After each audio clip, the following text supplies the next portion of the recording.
Rival House Network.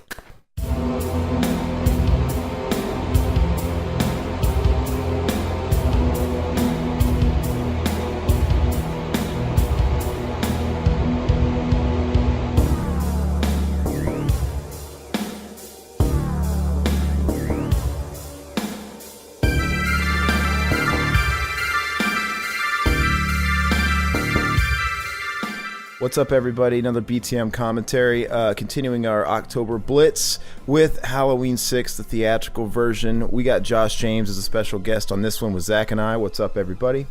What's up? What's up, dude? What's up, Josh James? Let me tell you something. I want to fucking suck your dick. We were talking about that on the last episode. I want to suck Josh James' dick. He wasn't here to respond. What do you say, Josh James? Yeah, man. Let me pull down my pants. Let's I want to suck that dick. Look, we're gonna do it. We're gonna do it on the live show, and you're gonna hear it while we're watching the movie, baby. Tell me what we're doing. I don't know if you can fit it in your mouth, though. You know, it's not really long, but it's pretty girthy. You know. Oh, I'll try. So as you guys can tell at home, Zach's on fire. I don't know what the fuck's wrong with him. He's just been, he was explaining to us before we started the show that he's just super excited doing all these Halloween movies. That's his fucking thing. Josh and I, we're like, another shitty fucking Halloween movie. And he's just, he's the gas, man. He's the fuel. Hang on. I got to clarify. I actually do. We've been doing a shitload of Halloweens on our channel as well.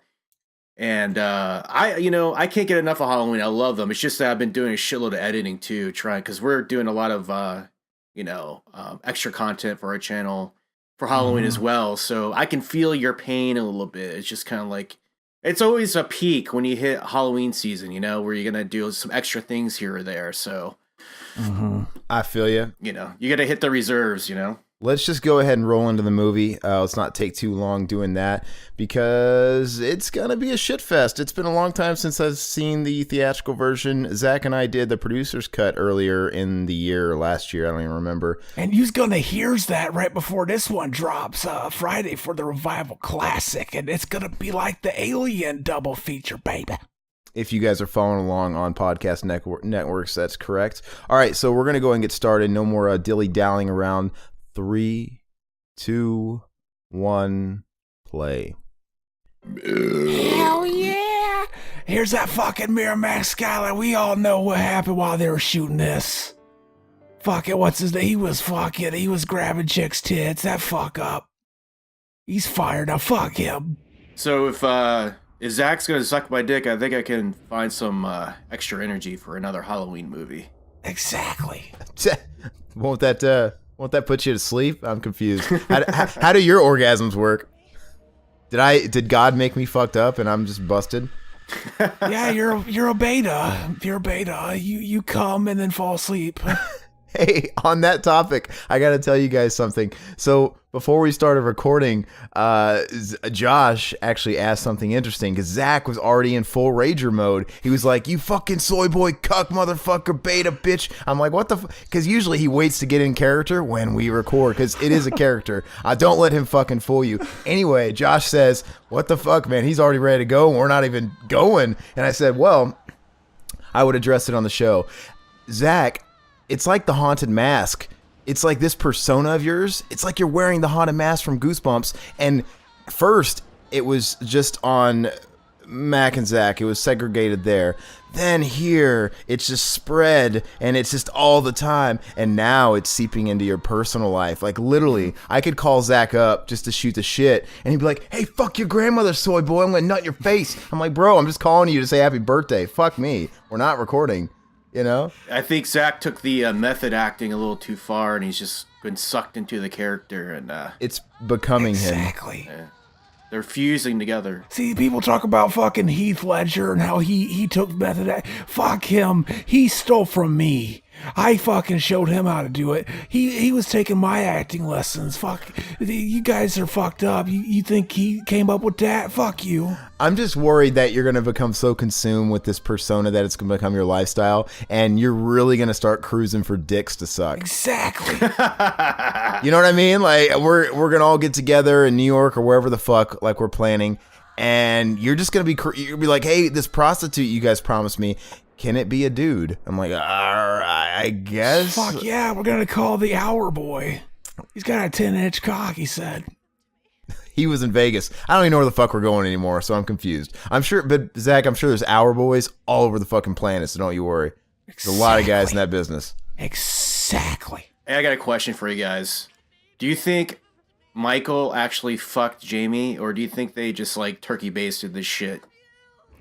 I like to think he fucked her. I can't help but wonder that every time I see this scene, you know. I think I envisioned that he actually penetrated her, but it was like Mormons and he just soaked it, you know, where he just kind of sat in there and didn't really do much. He wore the magic underwear when he did it. Hey, there's a baby cock on the screen right now. That's gross. Yeah, Zach doesn't like that at all. Moving on. There's a baby cock on the screen. Everybody watch. Look at the baby cock. It's weird. Look at it. See, it's weird because we all know that we're looking at the baby cock right now. I'm not. I'm looking at And Leo it's Dieter. awkward. It's fucking Mitchell awkward, Ryan. but we're all looking at the baby cock. We just can't look away. It's mesmerizing. You're looking at it. I'm looking at Ross Brown, Mary West. It's like an eye magnet. I'm sure Zach's got a big poster of the Nirvana Nevermind on his wall, so he can just stare at baby cock all day long. He's got the one with my face superimposed on that baby cock Nirvana picture. Yeah. Did you ever see the version we made where I put an actual grown boner on the baby? Oh, God, no. That was too hot for the internet. We couldn't use that. Was it a big black dick? It should have fucking been. That would have been better. But yeah, now we can see the baby cock in full HD resolution. Everybody's looking at it at the same time. We all know we're looking at the baby cock. We don't feel comfortable doing it, but it's right there on the screen and we're looking at it. Look at the baby's tiny little balls. Now it's gone.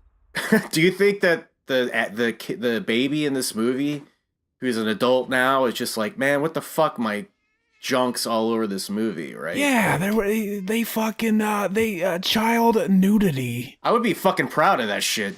Child nudity, baby. I'm sure he's just mad that his mother got him a part in the shittiest Halloween movie of all time. Like, this is the one you got me in? This is not the shittiest of all time. Part 5 is the shittiest. It isn't. No, it's not. You guys, I want to say that I listened to your commentary on 4, and you guys gave 5 so much shit. And I can't disagree with you more. I mean, that it's a bad movie, I agree, but it's not garbage. Terrible. It's not worse than a Resurrection. See, Matt... That movie is AIDS personified. This one, if I remember correctly, I mean, like I said, I've been watching the Producers Cut for a long time now. I haven't seen this one in a while, but I'm sure the Producers Cut's very similar in the fact that it's just boring. Right? 5 is just bad, and I don't know why it's bad. It's boring, but it's also just schlocky. The characters are fucking terrible. I don't know, the man. mask is terrible. This one's got the, when she's sucking and are you still nutting or whatever, Zach? That's the face you like? Is that did I get that right? Yeah. See, fucking Aaron, that was my original thumbnail for the original fucking Halloween 6 Producers Cut, but he wouldn't let me use it. So can we use it for this one? I guess is what I'm asking. You can. I don't know why I was against it. I think because you're a fucking soy boy. I think at the time it was kind of not in line with what we normally did, but at this point it is totally in line with what you normally do, so go for it. Yeah, somebody finally for the first time commented on our Amityville 2 Possession where I had fucking Pornhub as the thumbnail. I'll read that later. I thought that was really fucking funny. I thought that was you were getting your due finally. Justice. Finally, like I'm the unsung hero usually, but then that fucking 3 seconds where that guy put that, I had my time in the sun.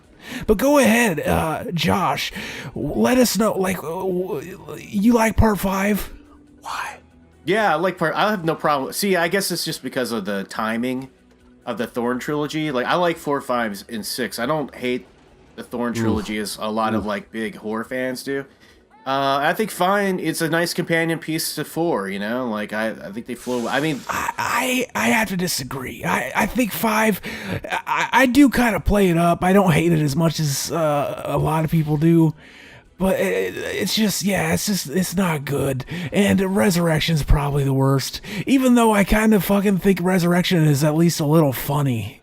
See, and how stupid it is. I think that here's the thing. I was thinking about this. Part 5, it falls into that category where like when slashers in the 80s hit that formula and they were just repeating the formula. It's kind of like the way Friday 5 or Friday 6 sort of became a parody of itself. Yeah, it has that stink all over it, baby. See, but I like that stink when it comes to my slasher movies, and it's an 80s movie. I get it. And I don't know, I enjoy it. Now 6 is where it starts to hit the cusp of starting to get into, super sucky zone, I prefer the P cut over the theatrical cut personally, but I still like this movie. Like, There actually are parts of the theatrical version I like better. Yeah, I'm clamoring for like a fan edit of like the two together, I've thought about making one before. Yeah, we should do one, man. Like I tend to say like, oh, the theatrical ending is better just because I don't know, it's more satisfying than watching him get stopped by some fucking rocks, even though it's not great either. so I'm getting confused. Is this the fucking rock one or is this the pipe one? This is the This pipe is the one. pipe one. Okay. And I kind of like the scene where he pipe. kills all the doctors with the strobe light, even though it's fucking stupid. I don't know. I always remember that scene. yeah. Hey, there's a Power Ranger there. I would suck its dick. I remember because me and Matt and our buddy Eric from the Death Witch did the P cut commentary last Halloween, and yeah, I mean, I just kind of remember kind of falling in love with like the producer's cut more than the theatrical version. But there's things I like about both, Yeah, they definitely match the tone of the original more in the producer's cut. It's more of a slow burn. You like the incest. That's it. It's the incest.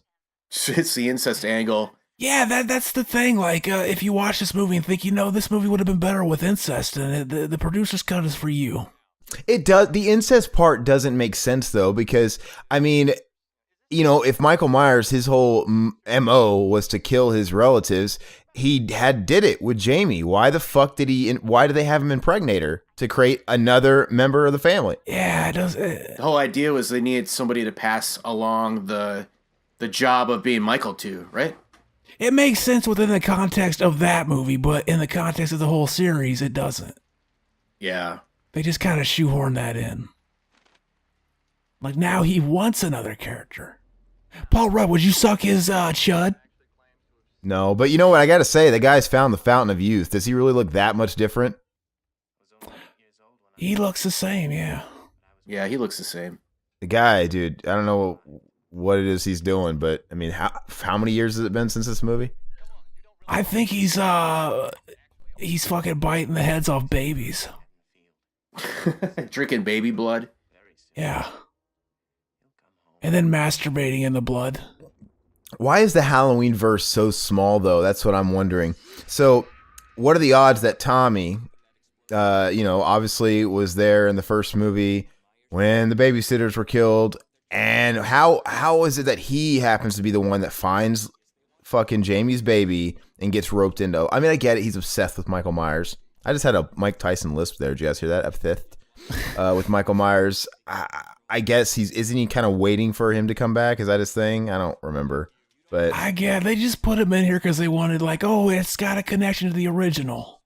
People like it. all the tie-ins are too convenient. They're too convenient. Mm-hmm.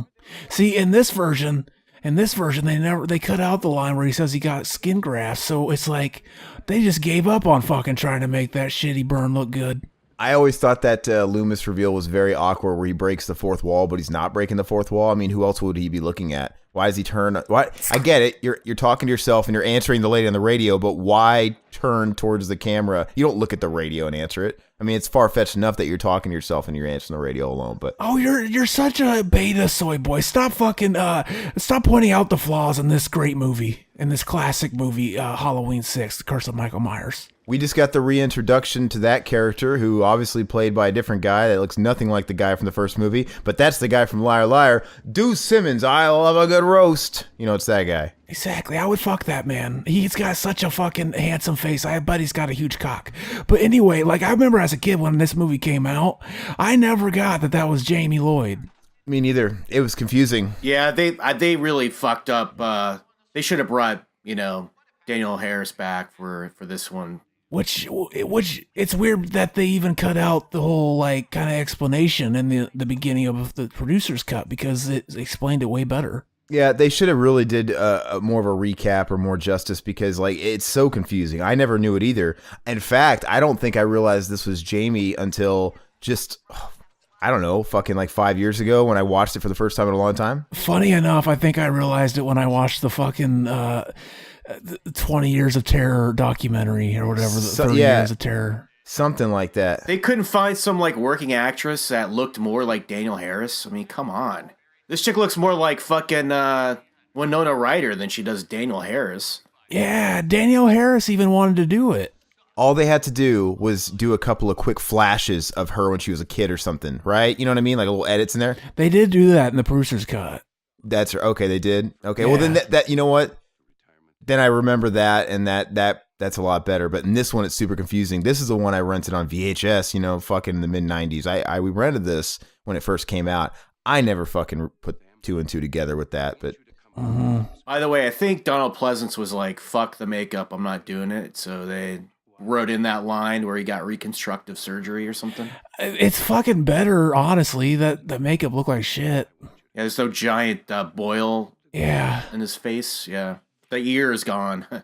Inside out ear. when you're really old like that, and you got a lot of wrinkles and bags under your eyes and shit like that, and you get a skin graft, is it going to look all smooth, you know, if you got wrinkly skin, or are they going to skin graft you to old flesh again? You know what I mean? Yeah, there's no way that would work to make it that perfect looking. They used his ball sack skin, so it had natural wrinkles. Well, Zach's got an answer for everything. I would fuck Tommy, though. I know. But he's got a big cock. We're just going to assume you'd fuck everything that walks. You don't have to say it every time you see a guy on screen or a kid on screen. We get it. You'll stick your dick in anything. Yeah, we got it, Zach. Yeah, you want to suck a dick, you want to fuck a guy in the ass. Anything taboo, you're going to fuck it. I get it. You see a dog, you're going to fuck it. You see a fucking farm equipment, you're going to fuck it. I get it. Stop ruining my humor. I'm diffusing that bomb right now. Is what I'm doing. See? Look, we're watching a movie that has a baby throughout it, and I'm trying to diffuse as many of these fucking things we got coming. Well, I already pointed out the baby cock scene. I know, and I failed that time, but I get it. You would do horrible things to that baby, and you're fucking dangerous. You're bad to the bone. You like to shake things up. No, the worst thing I'd do to that baby in real life, I would be like, I ain't fucking taking care of it. Fuck that baby. It's not my fucking kid. You take care of it. Kids suck. Kids suck in real life. Fuck kids. This is coming off the guy. Literally. This is the guy coming off the guy that's like, hey, I'm sorry I was late. I do that. Yeah, don't tell them that. They don't know my real life. Fuck you. He's a sensitive softie. That that's all getting cut. You're just making the beats longer. Why cut it? Because no, fuck you. The listeners. What if the SJW calls who hires me to do that, and you hear the jokes he makes? Yeah, fuck that shit. Yeah, dude, it's just like like Alice Cooper or something. Like parents think he's like some kind of corruptive. That was so 30 years ago, but okay, yes. Well, I don't know. That's the first thing that popped in my head. But the dude like plays golf on the weekend and is like completely sober. It's the same sort of thing. It's like it's just. I get it. He's super chill, like anybody's grandpa, though. Now, but he also makes the employees wear that goofy ass makeup at his whatever it is he owns. Did I tell you that? I don't know. Because that was here in Phoenix, and I remember I know I told Riverman that, so I assume maybe I told you that. Well, they closed that down abruptly last year. They didn't even have an announcement. It just one day was closed, and it was like in the paper, Cooperstown. It was like a bar and grill, a rock bar and grill. You'd go in there, and it was pretty cool because they had like jukebox and like decor and like gold and platinum records and just of 80s butt rock. And Juggalo paint.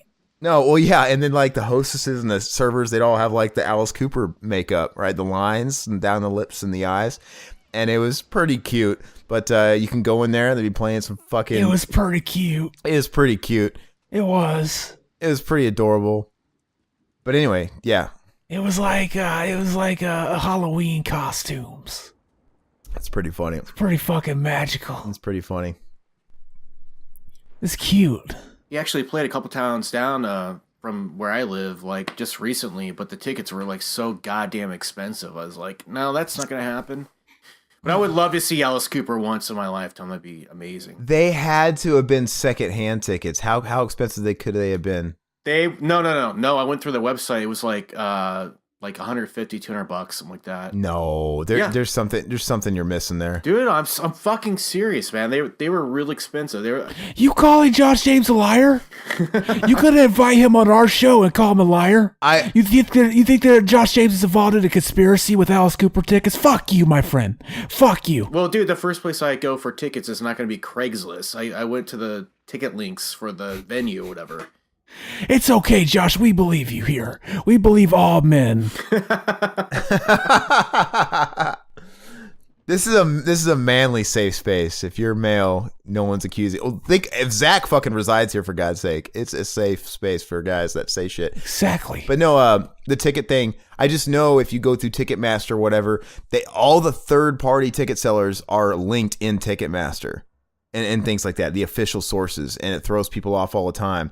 Tickets are not that expensive. I would bet everything I own that you are not paying face value tickets. There's just not. There's no way. But the thing is they work out a deal. Ticketmaster's in bed with StubHubs and Eventbrite, all these fucking third-party sellers. They have reservations for so many tickets right off the get-go. That's why when tickets come out, they're already through the roof. See, I think this kill is better than the P-cut. It is. The P-cut is stupid. The hospital death, right? Is that right? He just kind of stabs her and she falls down, but then she's still alive. But she dies in the hospital, yeah. I think they could have just used this and still had her at the hospital. Actually, I like this kill a lot, and I like how he sticks out his hands, but they should have just cut it there. I don't like how he pushes her down and then turns the thing on. I mean, it's just kind of like... Did you see her breathe and the fucking farm equipment moved with her stomach? I don't think I've ever noticed that. I always notice that, yeah. There's some shots where the Micheal Myers mask, I think, looks really good. Sometimes it looks fucking dumb, like the whole nuttin' she's sucking. It looks too fat, but like here it looks really cool. I'm not crazy about this version of Michael, the fat-ass George Wilbur, the pudgy Michael. Oh, well, you leave him alone. He was fucking his niece. She was cooking shit for him. They've been hanging out at the fucking corn colt fucking facility. Leave him alone. It happens to the best of them. They probably don't have a gym there, you know? Body fucking shaming Micheal Myers. How dare you? Hey, speaking of body stuff, why don't you tell everybody about your, you hit your goal, man. You've been talking about it, so I think we could talk about it. Yeah, nice job, Zach. Good job, man. That's not something the Zach character would talk about, though. That's something the real Zach character would talk about. But you brought it up a lot, so I was just congratulating you, and I think everybody else would be allowed to hear Zach. it. You hit your fucking goal, man. You're looking good. You're looking stacked. I hit my goal. As your friend, I just want to commend you on hitting your goal and taking care of yourself, man. Yeah, it's crazy. This guy is wasting away. Wasting away. Who, this character? No, you.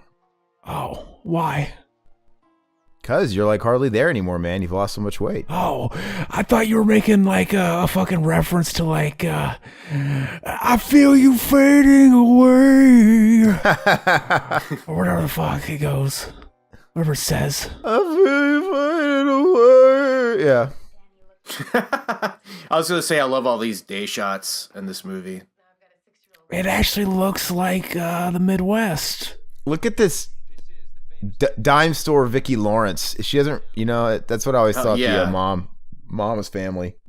Would you hit that chick, though? The daughter, she's attractive in a homely kind of way, but I like that. Oh, fuck you. She's attractive, period. In a conservative way. I like the conservative look. Conservative look is what I mean. I'd hit the mom. I'd go for the mom. I'd hit the... Zach, don't say it. We know that. Don't say it. Don't say it. I know who you'd hit. The fucking kid. Now, moving on. You know what drives me crazy? No, I'd hit the kid in the fucking face. I'd hit the dad is what I was going to say. You know what's funny is this, it drives me crazy about this movie is that they don't really go anywhere with the fucking stupid kid, because they almost act like he's almost kind of crazy. You know what I mean? He's got the Jamie Lloyd connection, like in 4 and 5. Yeah, and they don't go anywhere with it. He's holding the knife up to him, and he's just staring there silently like a fucking maniac. Yeah, they played with your perception. That's what movies do. So why don't you just stop being such a fucking asshole and calling out this movie that's great and it's a perfect movie and you're just pissed at it for being perfect. Hey, we were singing the Pet Sematary 2 song a minute ago. That reminds me, Josh, what'd you think of the Pet Sematary trailer they just released for the upcoming remake? Man, I don't know, man. Nothing about the trailer really sold me. I like John Lithgow, but that might be the only thing I saw that I kind of was into. So you're saying they should have just taken their own fucking advice and heed by, sometimes that is better. And just let the fucking series stay dead. Dude, the original fucking movie was perfect the way it was. Yeah. I like the original, yeah.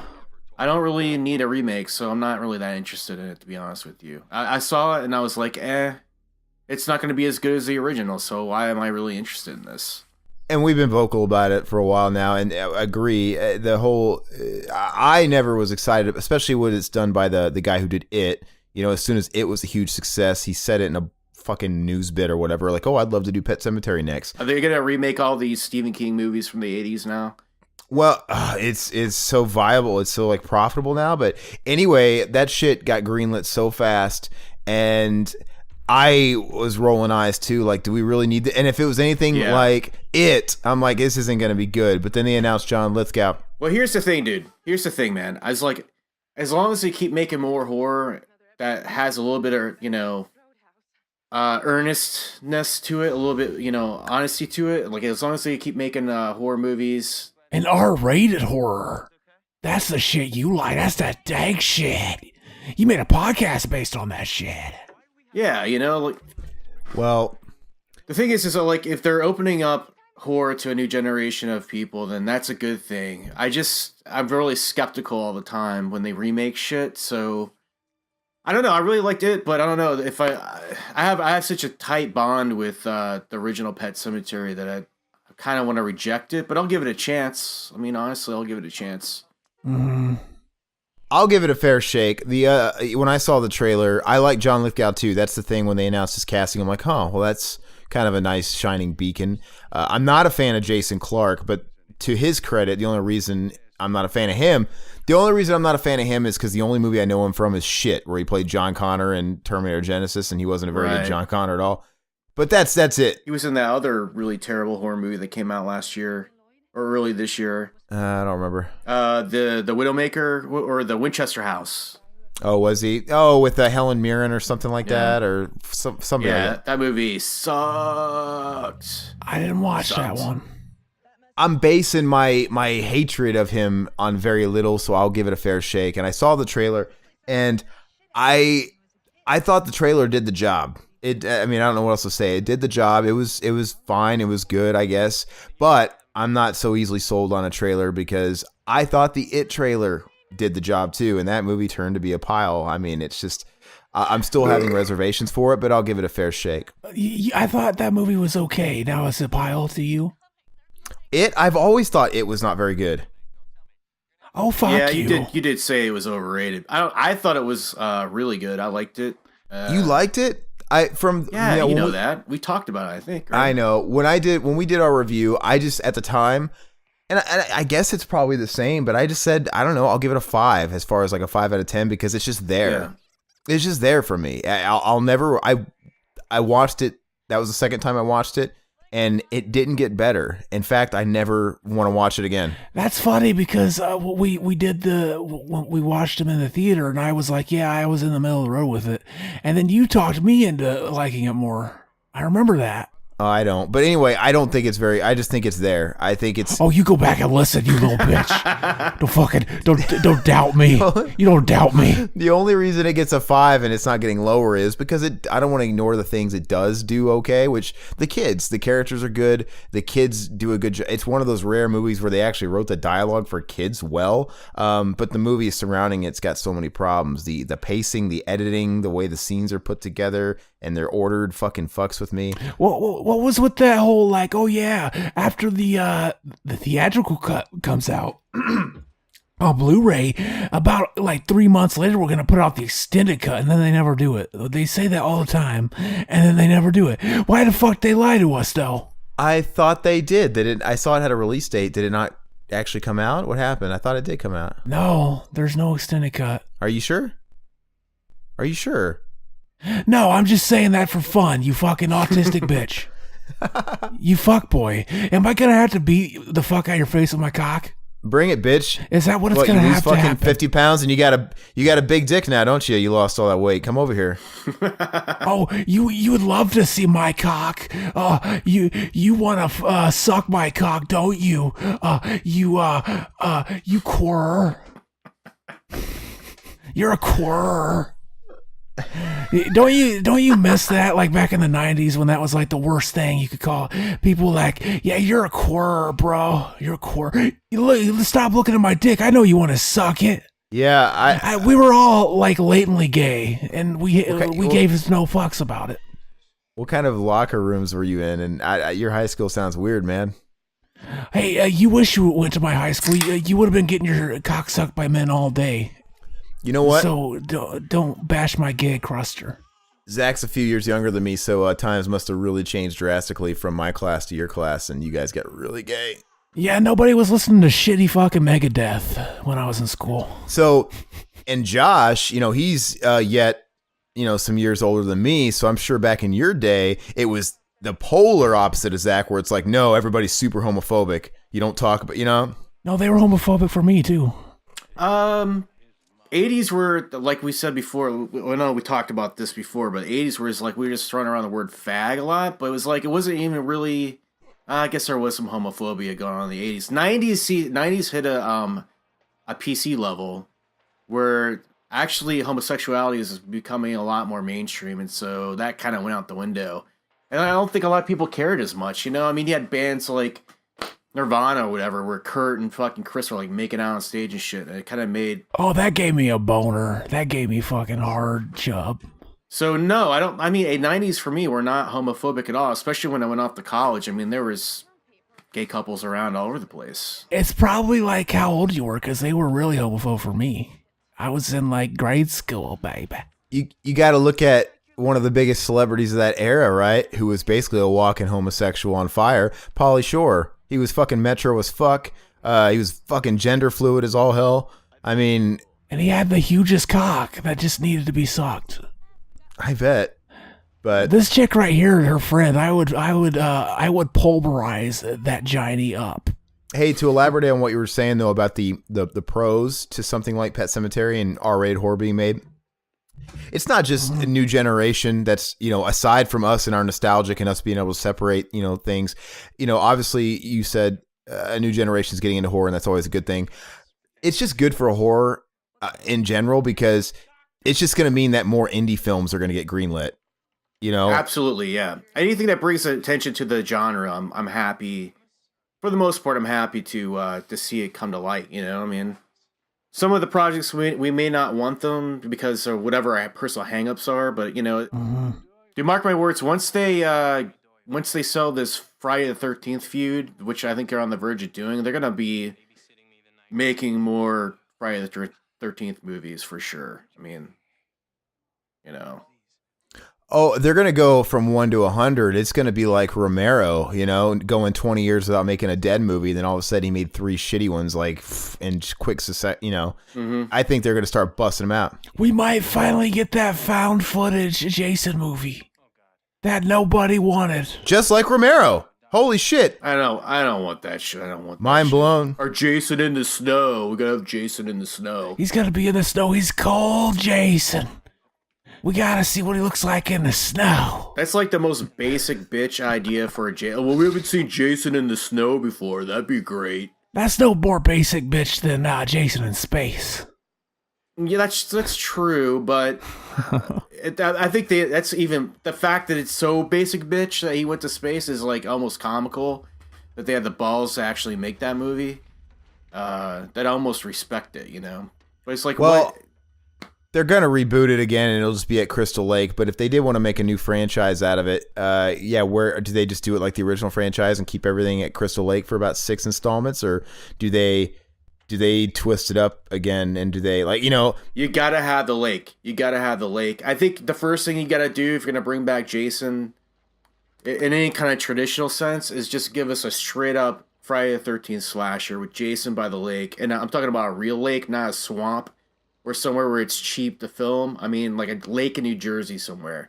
If they could even get the rights to go back to Nobi Bosco and do it, that would be amazing. But they need to set it in the 80s, too.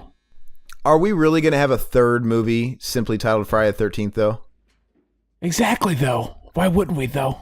I don't really care what the title is as long as it's a good movie, you know? We're going to be going our life with all these different movies that they keep wanting to rehash because they don't want to think of new ideas, having to call and differentiate things by the year. Like, oh, yeah, Friday the 13th, 2019, Friday the 13th, 3033.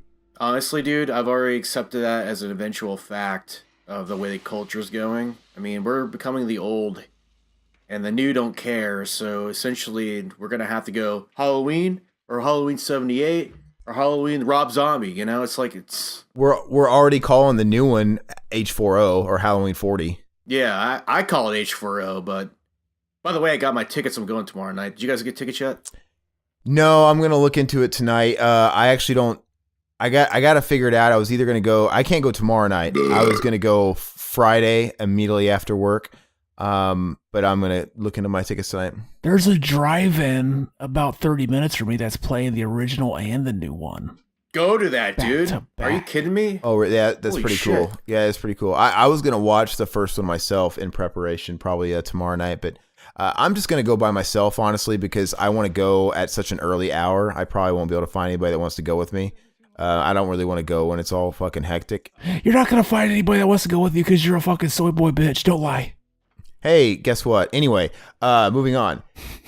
I like to go to like big hyped up movies with a crowd because I enjoy like getting the sense of how people are reacting around me I like to feel the energy of the crowd in the theater watching the movie for the first time, I don't know about I do with comedies because it makes the movie funnier when everybody's laughing and throwing shit. It's funny. With horror movies, I don't know if it's so much the same. I don't like because dude, in recent days, it's like you get. I remember going to see the second Paranormal Activity, and then everybody's kind of overdoing it.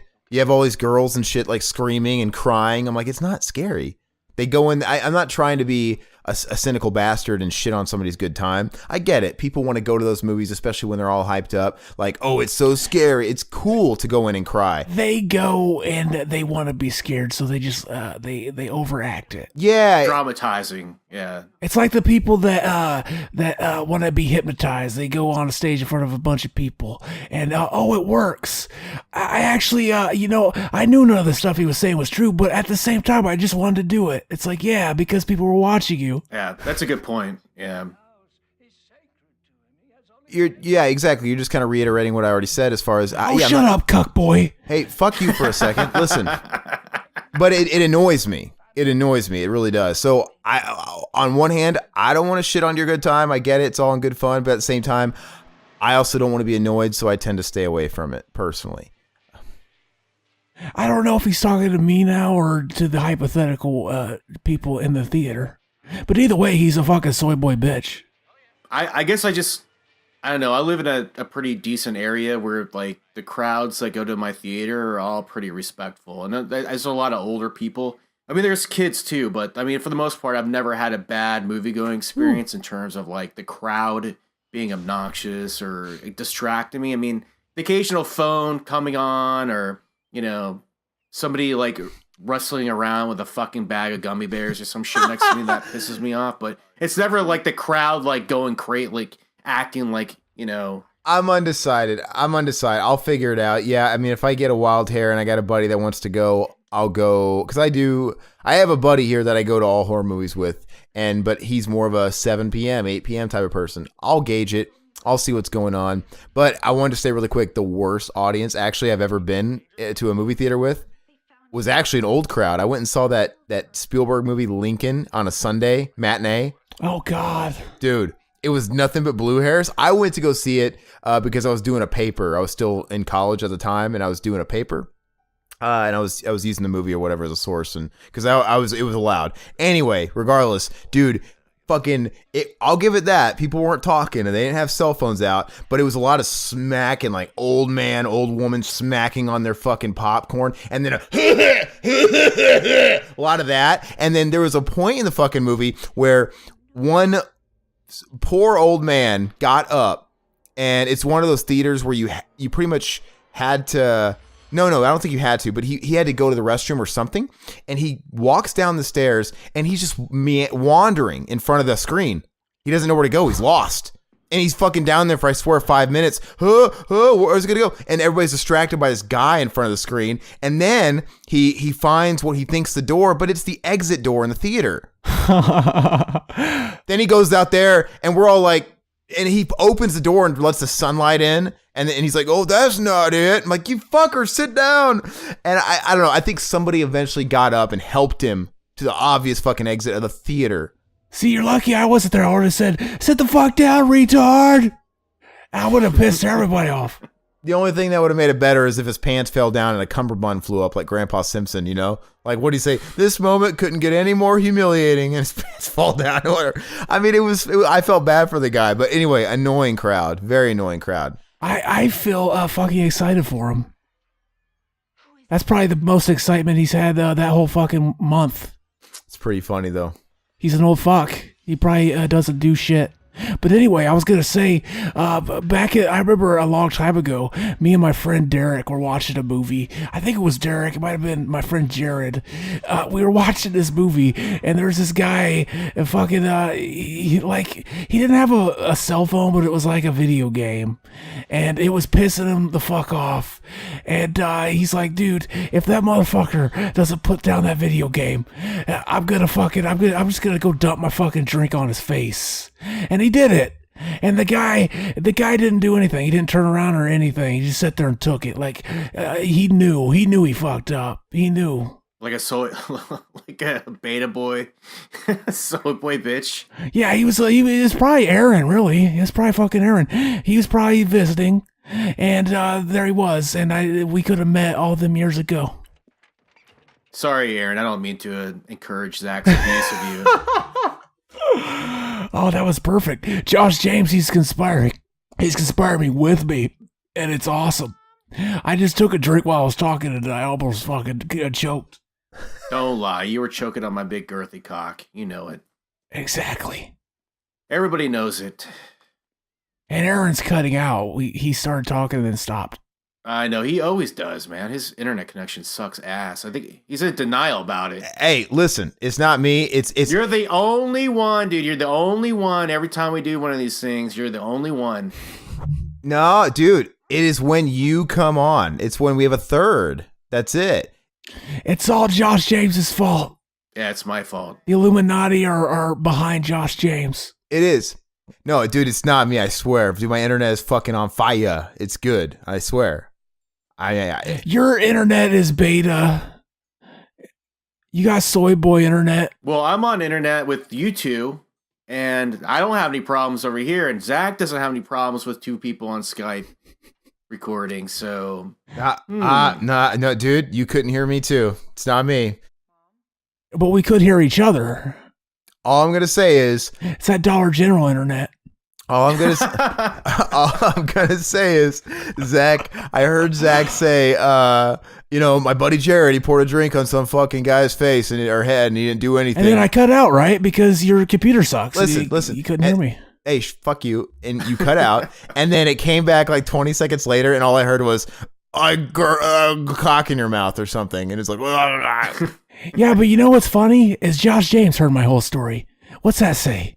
That's what I thought, beta bitch. That's what I thought. Now why don't you shut the fuck up? And while you're down there, suck on this dick.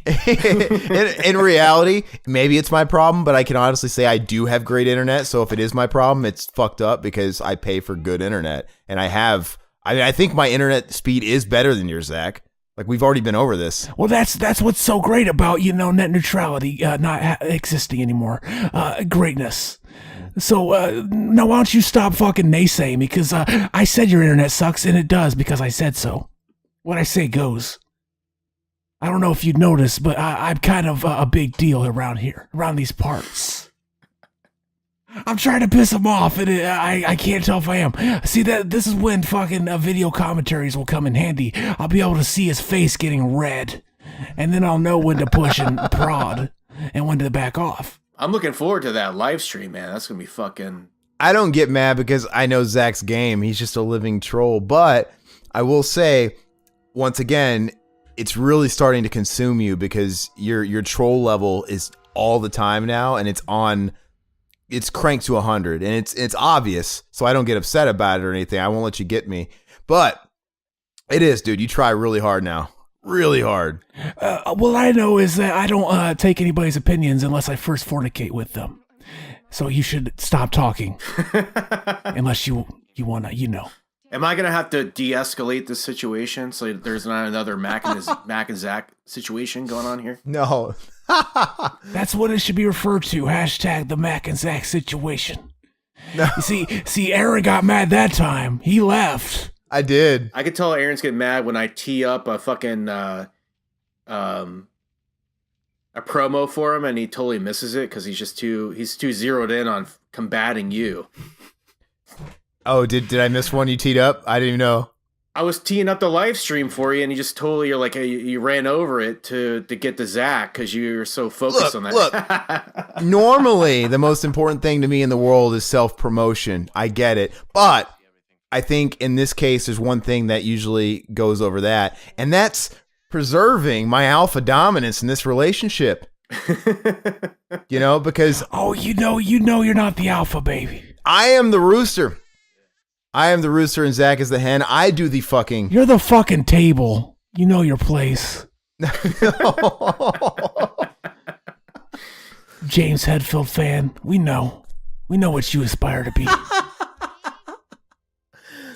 No, man, I am the alpha dog here. Let's not forget that. I'm the omega dog. I alpha you. I'm the omega. And we all know this. But anyway, this movie, there's Divine on the fridge. I don't know why, because that was on New Line Cinema. This isn't a New Line Cinema movie. I don't know. I guess just because he wants to fuck out Divine. I think that was a director's little nod to probably some films that probably inspired him or something like that. You know what I mean? Yeah, I'm sure John Waters appreciates being nodded in this movie. I actually want to go back and watch a lot of those old John Waters movies like Pink Flamingo and all that shit, We should do a commentary. I'm down, baby.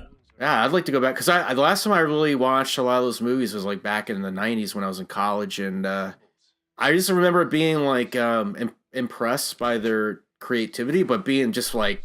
They're fucking trauma movies before trauma movies. Exactly, but I was just like, confused by them because that was like really shocking stuff back then. But it'd be funny to go back and watch them now, Yeah, I remember finding that stuff and being like, I live in a world where this exists. I thought the world sucked until now. It's kind of better now. I've still been meaning to watch Pecker. Has anybody ever seen that with the furlong? Yeah. That's nothing like Pink Flamingos. That's more mainstream. I know, but it's a John Waters movie. I know. I don't care to watch Pink Flamingos or anything. I've never seen it. I don't want to. I don't want to watch any weird shit. Oh, you beta. He sort of simmered down as he got a little bit more quote unquote mainstream and a little bit more recognition. Mm-hmm. He kind of made a little bit softer types of movies. People still got pissed off. I mean, people were pissed off that there was fucking what was it they were pissed off about in Pecker?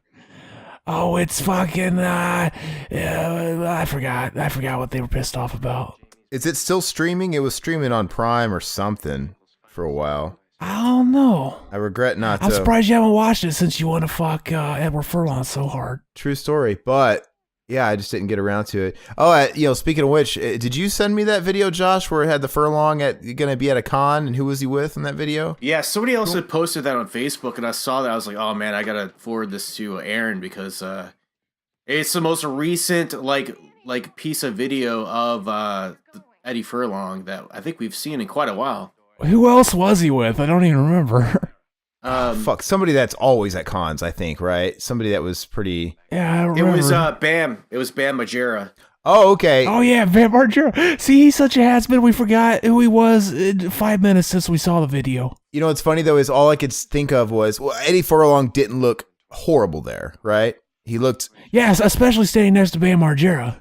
yeah. But anyway, even if he's still like a little out of shape or whatever, he still looks like a giant fucking 10-year-old, doesn't he? Yeah. He's forever got this. Even if his face looks stretched out, his face looks like the Haunted Mask 2. That's what it looks like when he's really out of shape. But he still looks like a fucking 10-year-old. I could never take him seriously with a beard. His voice never got any deeper past T2 hardly, right? It's like, what the fuck? But I'd love to see him at a con, that's for sure. I still wouldn't pay him for anything because I'm against that. I'd probably suck his dick. I'm sure you would. Yeah. Bam would not be. I don't have any desire to meet fucking Bam Margera. I would suck his dick too. He's starting to look like his Uncle Phil or whatever his name was, Don Vito. Yeah, he's pretty fucking fat. I'm just joking. He's not that fat. Was it the second Jackass movie where he did the strongman gold dildo in the ass? Yeah, that was awesome. Those movies were entertaining. I don't know why they don't bring them back. They should. I wonder what's keeping them from doing it, honestly. Is it the whole death of Ryan Dunn? Because you'd think that's an easy payday for them. And Johnny Knoxville. He made that one movie with a couple of that was like a mix. What it came out, it bombed. It came out some months ago, and it was like a hybrid. It was like scripted but not scripted, you know. I think I bet you anything it's Johnny Knoxville holding you up because he's probably, they did 3 of those movies and they were a lot of fun, but you gotta have some time in between. He's probably trying to do some other things or something, Like, well, the gap has been really long. Plus, those guys are getting old too. Don't forget that, man. I mean, they probably got aches and pains out the ass. They got the arthritis. But Johnny Knoxville did the one he did this year, right? That he's just as old. I can't think it. Oh, at Action Park or Action Park? Yeah. It was like a hybrid where it was. Yeah, but that's a movie, dude. That's not him actually getting punished. You know what I mean? No, it is. No. So it was scripted, but the stunts were all done. It was a hybrid. I didn't even notice stunts in it. I just watched the trailers. I didn't see it. I never even saw it. You guys did you watch it? I didn't see it. You watched it, Zach? I don't remember it looking like it had a bunch of stunts in it. I just remember it looking like a hidden camera, like, goofy thing. Maybe I'm wrong. See, that's the thing, dude. Is like we don't even really know. I mean, he just came out with that movie. We don't even really know a whole lot about it. We saw the trailer. I don't think there's a generation of people interested in that stuff right now. I mean, not even the people that grew up with that, the Jackass stuff, or we're just kind of. It's like it's. The cat's out of the bag. We all know exactly what it is, and it's like you need to give it some time, or they need to find a new audience. The cat was out of the bag when what was it? Bad Grandpa or Dirty Grandpa? What was it called that came out? I can't remember. Bad Grandpa. And that was a huge hit for him, and that wasn't that long ago, which makes me wonder: is his career down for the count, or is this one movie not going to hurt him, and he could easily come back with something? Because I kind of feel like that Bad Grandpa movie is more of a hidden camera movie than it is Jackass, though. Mm-hmm. Yeah. But still, it's still his shtick, right? I mean, can anybody take Johnny Knoxville that seriously when he's not doing some kind of like made up prank type fucking theme of a movie? He does other movies, isn't he? I watched this shitty direct to video like Jackie Chan buddy comedy with him. I couldn't make it through it. I fell asleep. He was in Arnold's comeback movie. Yeah, that was quite a while ago at this point. But and he wasn't the strong part of that movie. It was Forrest Whitaker was in that too. Fuck me, full circle. He's in everything.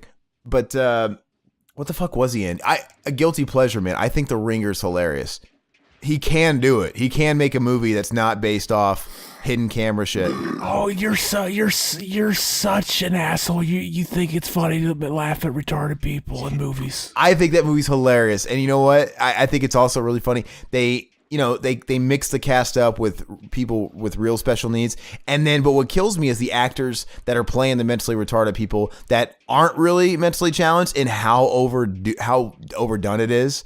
Like, it's really just, oh my god, like it's worse than you could ever pull out of your ass, Zach. But it's hilarious. I did write that movie. Don't fucking lie to them. But it's funny though. That was my first credit. I don't think I ever saw that one. Dude, it's so funny. Even though there was a big hoo-ha because the fucking South Park episode where Cartman pretends to have where he pretends to be retarded to enter the Special Olympics came out, and then like that movie was coming out like I don't know a year later, or no, it was coming out around the same time, and then people were like, "You stole that from South Park," and it's like no, they came up with it around the same time because that movie had to have been made like a year ago, but it was shitty because fucking the fucking Ringer team were like, no, they stole it from us, and then they were just like, no, don't play that, fuck you.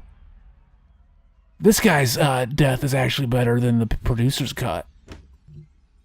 the South Park episodes, they're pretty much all done in a week, you know, so it wasn't pre-planned, whereas I'm sure the Ringer was already a thing, you know, even a year out.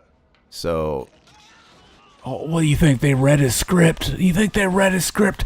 They got the dibs on the fucking, on Johnny Knoxville. I like the head explosion better in the producer's cut, by the way. Just want to point that out. It doesn't explode in the producer's cut. It only explodes in this version. Oh, see, okay, that's why I get confused, because that's why I'm saying there needs to be a fan cut with all the good shit put together in one movie.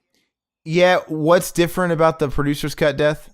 The foam doesn't come out of his mouth. He just kind of like, Okay. he shakes and then he dies. Like there's no effect to it.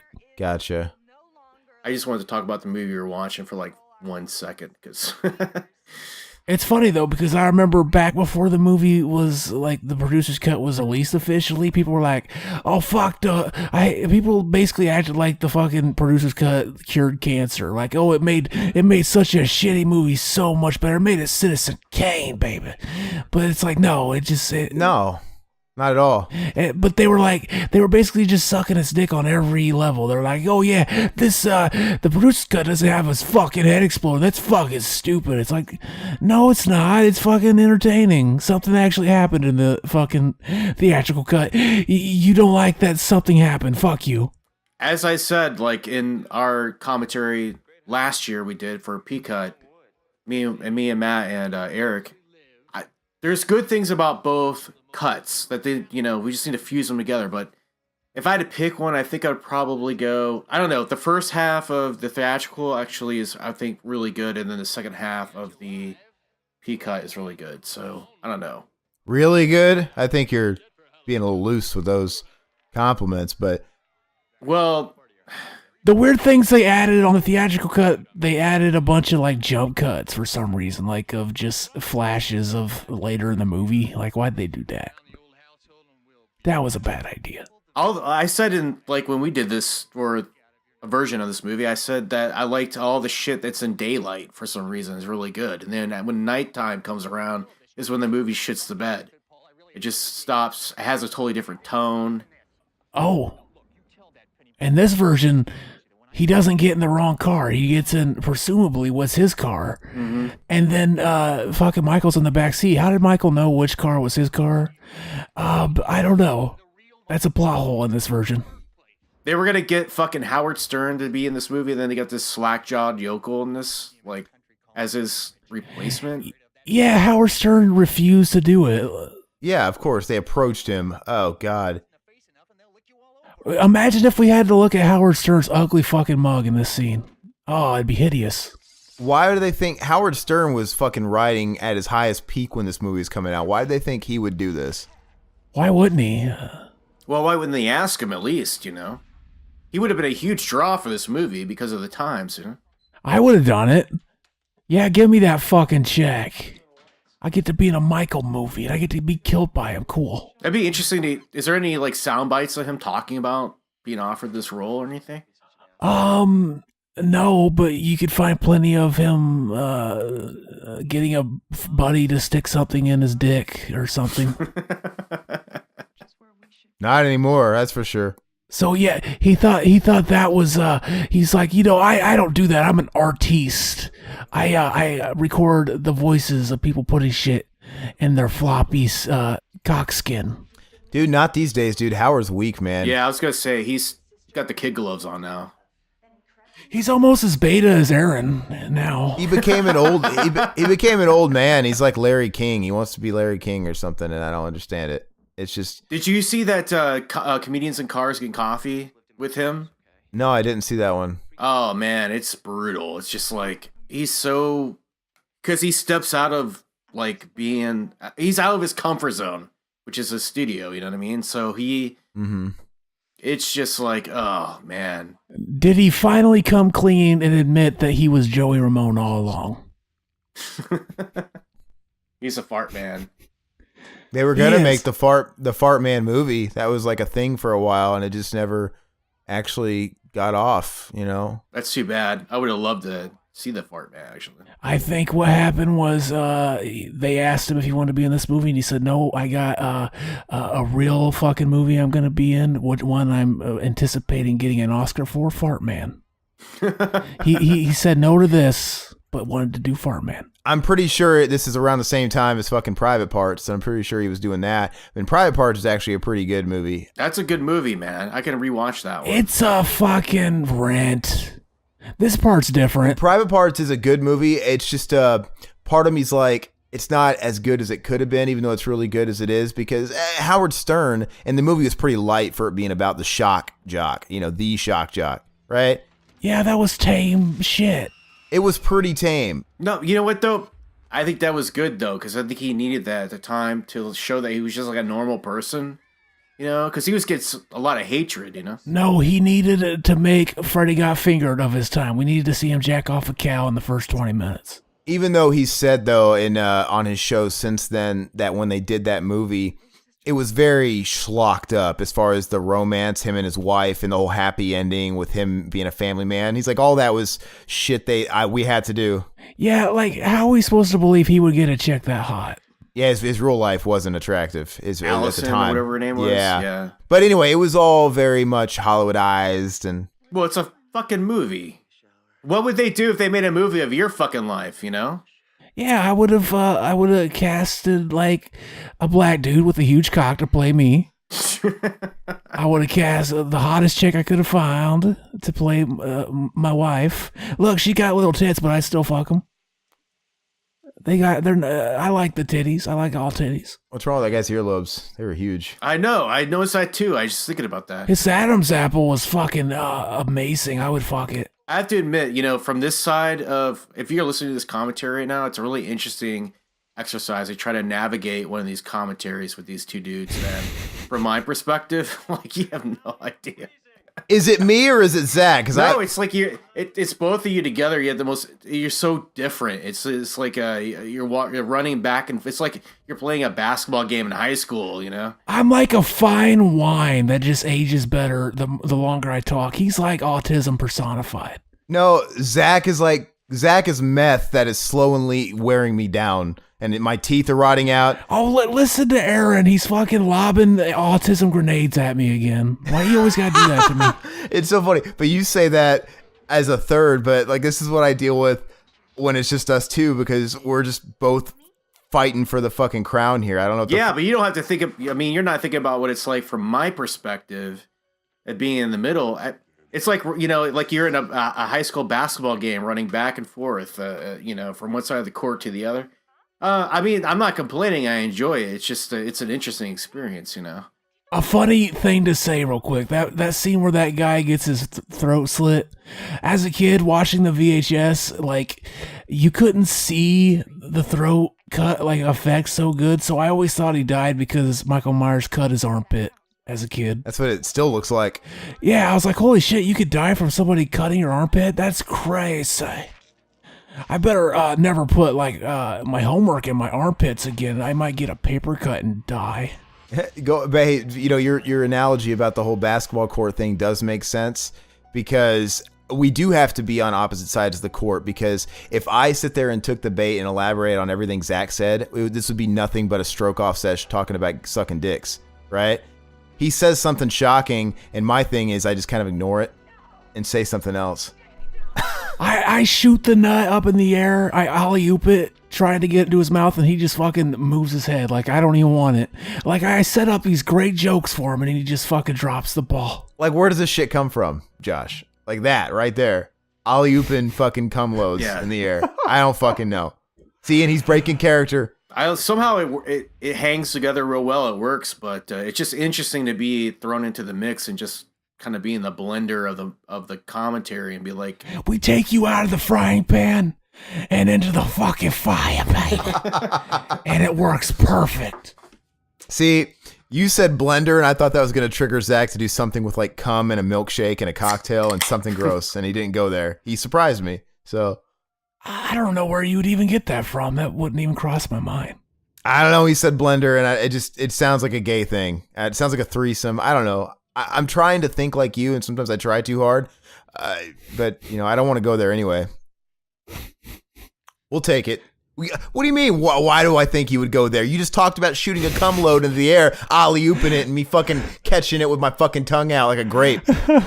and me, I have the audacity to think you would go somewhere weird like that. All right. It's interesting. It's like as Zach's been ratcheting up this character, it's been creating this like more and more like different sort of energy in the show. It's like, it's fun. It's like, it's a balloon that's going to burst eventually, I think, but into what? I don't know. Maybe it's a rose that's going to blossom into something else, but imagine how weird it is for people to go back and listen to old episodes where I'm Zach Mark II or Mark III. I kind of can't. Well, no, I like to think you're Mark III right now.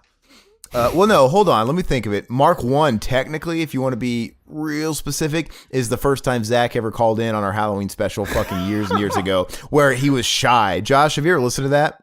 Which one is that? Which Halloween show? It was a Halloween special back when it was Lush and Riverman and me, and it was... I think it was the 1 year anniversary, or maybe. I don't remember. You got to send me the link to that, man, because I don't think It was years ago. If I had found that show, I would have listened to it, It was like 2011 or 2012 Halloween, and 2011, I think. And Zach calls in because he was he was a loyal listener, and he calls in, and he can't fucking say anything. He's just like, I guess, whatever. He was so shy. It was painful. Like, I was cringing on the other end of the mic, and it was so funny. You guys created a monster, man. Oh, we did. You owe me, Zach. You owe me everything. You're the reason why you're so fucking outlandish now. I created this monster. And then Mark II was whenever I came on officially and did the very first Retro Rampage, where I said like 3 words of the whole podcast. Okay. The original episode I listened to personally that hooked me on you guys was, I think it wasn't the first one I ever listened to, but I think it was like the second or third, was Nightmare on Elm Street 2. Where it was Aaron that told the diarrhea story. That's the one that hooked me. But Zach, I mean, when I go back and listen to that now, you were so dialed down. Oh, yeah. Yeah. You were definitely more of like the Ed McMahon of the show. You weren't like the... I never would have told the story about my friend fucking his sister back then. Mm-mm. So... So, Zach, would you consider a Nightmare 2 to be Mark 3, Zach? Or what would you consider that? That I would still say that's Mark 1. I was still talking normal. That's my normal voice. Like, okay, fine. If you're let's say you're Mark 4 right now. I'm looking forward to the day that you kind of scale it back to Mark 3. Because in my personal humble opinion, and the thing is I think people are going to disagree as far as listeners go. So what the fuck does my opinion matter? Yeah, whatever makes a good podcast, Yeah, me personally, what makes me most comfortable is Mark 3 Zach. Mark 4 Zach is hard to fucking lasso. I'll say I've been enjoying the fuck out of the tension. It's palpable, man. Well, love it. Because, yeah, and it's funny because this whole, we'll call it Mark 4 Zach, this current iteration, this is like a very fresh Pokemon evolution you just turned into. This is new. You just crossed this fucking Mark 4 line in the past month or two, and... it's slowly becoming this Ren and Stimpy relationship where I'm Ren and I'm just going to fucking start spousal abusing you and slapping you in the face and I'm getting angry, right? It's like, and you're this, I don't know. I can't even put any more words onto it though, but it's a different animal. And I'm not saying I like Mark II the best, but somewhere in between, like just back a little bit was perfect. I know what it is. You mess whenever I never talked over you. I used to just be quiet and didn't speak until I was spoken to. Now we're both talking more, and we're stepping on each other's toes, and you can't take it. here's the thing. Just the fact that you guys are going through this journey together is just fucking amazing to me. Like, so many like fucking podcasters, they never grow. It's always the same like monotone shit, you know?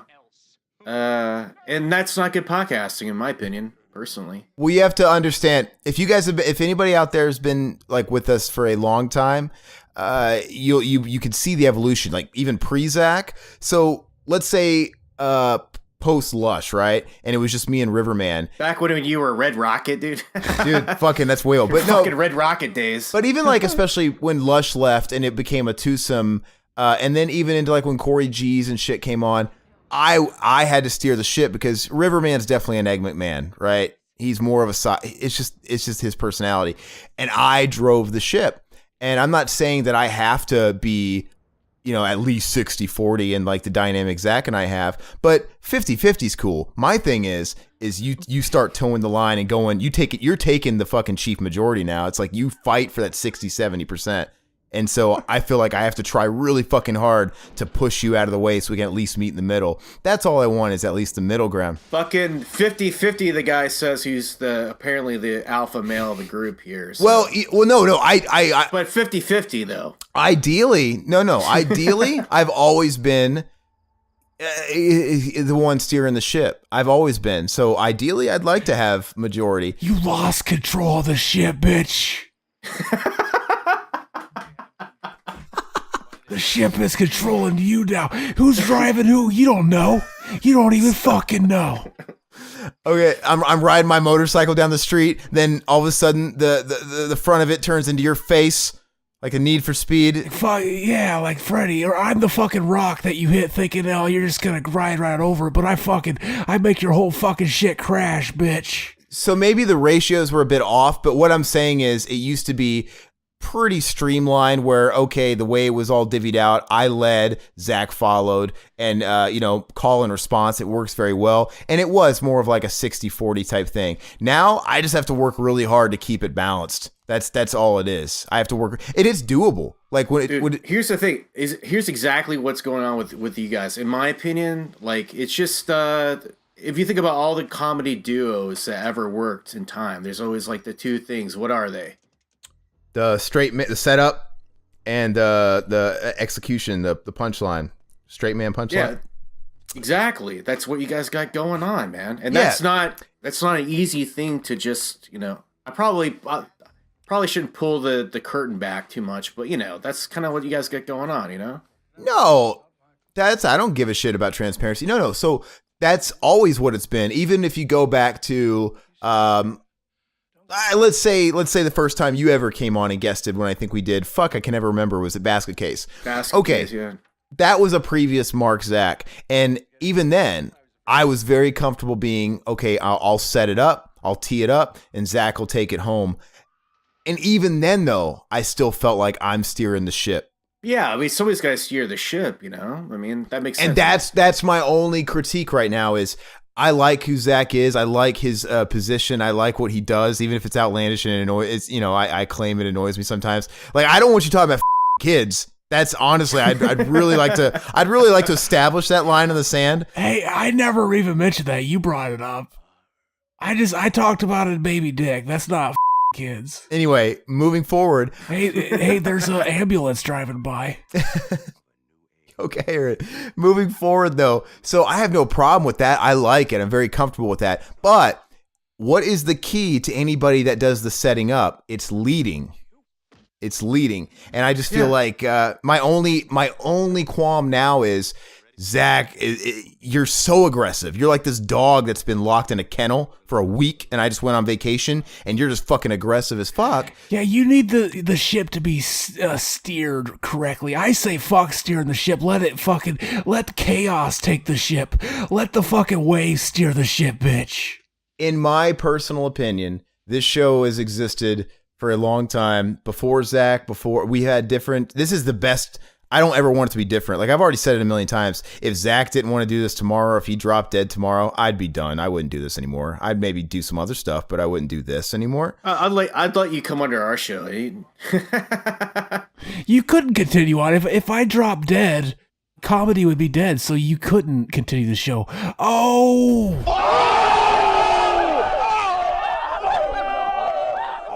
I would take Aaron onto our show as a pity for a couple shows, but then I'd have to like cut him off. And so, but like I've said, that should be some high praise for you because I think we finally found the Ozzy Osbourne, Randy Rhoads fucking duo thing. It works. Well, you guys are like, you're in a handshake. There's not one above the other. You know what I mean? Like everybody has their talents and you guys display them, you know? And so I wouldn't want to like move forward with this without you. So that's a good thing. Whereas obviously Corey G's a fucking bomb, Lush is a fucking idiot, and we're going to keep moving forward. Right. But now we're settled into something where it's like, look, this is it. This is what I've been working towards and I'm very happy with it. With that said, it has existed for a while. And I do feel whenever I go on Mac and Zach, right. I know I know what Mac and Zach is. I don't talk over you. I am the third guy, and you guys steer, and I kind of let the madness happen, and I chime in. Fuck, even on Mac and Zach, man, I realize I'm dealing with two Zachs on steroids, and I know what I'm getting myself into, and I'm like, all right, they're gonna be hardcore, they're gonna make me a punching bag, and they're gonna have fun, and but I'm saying, and I'm like, I get it, that's the shtick, and I'm totally that catalyst for that. I understand it. But that's kind of started to move on to this show. You don't stick up for yourself. You're such a beta. No, on Mac and Zach, listen to me, you motherfucker. On Mac and Zach, listen, I just said, Mac and Zach, I know what it's about though, right? I get it. So I go into Mac and Zach knowing what my role is on that, and it elevates the comedy. I know. I thought it'd be funny if I just made a dig at you even whenever you were correct in your assumption. It works on Mac and Zach. If I tried to fucking go toe-to-toe with Mac and Zach at the same time... Honestly, if I ever did a Mac and Zach, I don't know what I would do. I'd probably just smoke a joint and laugh or something, Like, you know what? When it's all you can do. But what, Zach? If we ever release that Halloween 5, you'll get to hear Aaron going toe-to-toe with Mac and Zach. Yeah, I did. So we gotta hype that shit up, baby, because it'll happen. 2027, it'll come out. But that's not the dynamic. See, it works for Mac and Zach. It's like I know my place on Mac and Zach, and I'm not even gonna try and compete with two fucking Zachs coming from the left and the right. Now, I think at that time, during that aborted Halloween 5 mess, I got a little frustrated because I was starting to see a blurred line. Like, holy shit! Like, which show is this? Because I do take a lot of... I know, I really was. Because it felt like I did the intro like normal, and then fuck, it's gone. It's gone. And it's funny because you might think it's because, well, Mac was there too. No, the kicker is Mac was actually pretty tame. It was Zach. It's because Mac's presence, right? And Zach started fucking going for the jugular on anyone and everything. And he was fucking on. And I'm like, what the fuck am I on right now? You're making this sound so much better than it probably is. Now you're making me like super like excited to do a Mac and Zach because I want to see how I fit into the equation. Well, no, because if you do that, Zach will fucking be tame. He'll go back to Mark II just to spite me on that show. At this point, I don't think Zach would fucking... Zach doesn't give a shit what I think. Oh, case in point, the last time we did a deep end, Zach has slipped the troll in. He's becoming the character. And it's like, so next time we do a deep end, like maybe go to Zach Mark 3. Just please. Because yeah, I probably can't go this full autism on there. The next topic's going to be very serious. And because if we start talking about a serious topic and you start going full autistic, as you just put it, I'm going to be a little offended. Like, dude, you're ruining this commentary, what we're talking about. If I was doing like a deep end thing, like you do, like where you're trying to actually talk about things and it went into, more of a Zach mode, I would be understandably upset because it's like, we're trying to do something here, like, because we do these commentaries that are like free form. It's just, we kind of just let whatever thinking about flow. But if you have an agenda to talk about something, I can understand how that'd be obstructive for him to do that. You know what I mean? So, but no, my only friendly constructive criticism, I guess, on that note would be maybe Zach, you you've created something great and you're having a hard time getting used to it. You're like the X-Men. You're like I'm Charles Xavier. I'm seeking you out as a young mutant that is that don't understand their powers yet. You can't control your powers. You've got a great gift. I need to learn to hone my autism in more productive ways. You need to harness it. I think Zach knows exactly what he's doing. With a great autism comes great responsibility. That's going on your tombstone. But no, but what I mean is I think I wish you would learn to compartmentalize, like leave a little bit for Mac, because all it does is hurt Mac and Zach as well. I think Mac and Zach is special. I used to love listening to Mac and Zach because I got a different flavor, man. I go and listen. I still love it. How do you know? What if I just gotta bump it up to fucking 80 now from 11? I think you're gonna have a fucking heart attack, dude. I don't think you could go any faster. Yeah, I think you've incited your worst nightmare, which is where Mac Mark 5? Zach? Zach's already at the level where when you hear him go on his little tangents and he starts hyperventilating in his breathing because he's going so fucking fast. I don't think his heart can take it. You know? I mean, you're lucky you're getting in such good shape, man, because maybe you can last it a little bit. Jesus Christ, I'm going to have a fucking... epilepsy. The fucking strobe light effect's killing me. Seizure, man. It's the epilepsy edition version. Strobe lights are so fucking cheap, dude. They're the cheapest fucking... I don't know. I always remember this scene, though. And this scene. This is the part of the movie that I fucking hate. I hate all this shit. I don't know. If I had to put it up against the producer's cut, I don't know. There's a part of me that wants a fucking in between where the producer's cut and this is mixed together too. Tones all off. It just doesn't feel connected to the rest of the movie at all. It's just rushed and like crappy and just. But in a weird way, it's still the best part of the movie. I mean, I don't think so. Hell no. Look at the lighting. It's fucking garbage, dude. It's the lighting in a fucking Halloween movie. Yeah, it's Argento, baby. They went Argento. No. It's too deep, you know? Something to look at. Look at that bullshit. Oh, you used to just play it, Hayden. Now we went from red and blue to orange now. Yeah, they got fucking Argento to do the reshoots, I told you. Now we're in regular cool tones, and it's just, I don't know. Doesn't flow together at all. It's just really hodgepodge, thrown together shit. It's consistently inconsistent. See, you would know that if you embraced your inner autism like I do. Well, I don't, so that's all you. Your inner autism. You can embrace that shit all you want. I'm so fucking stupid.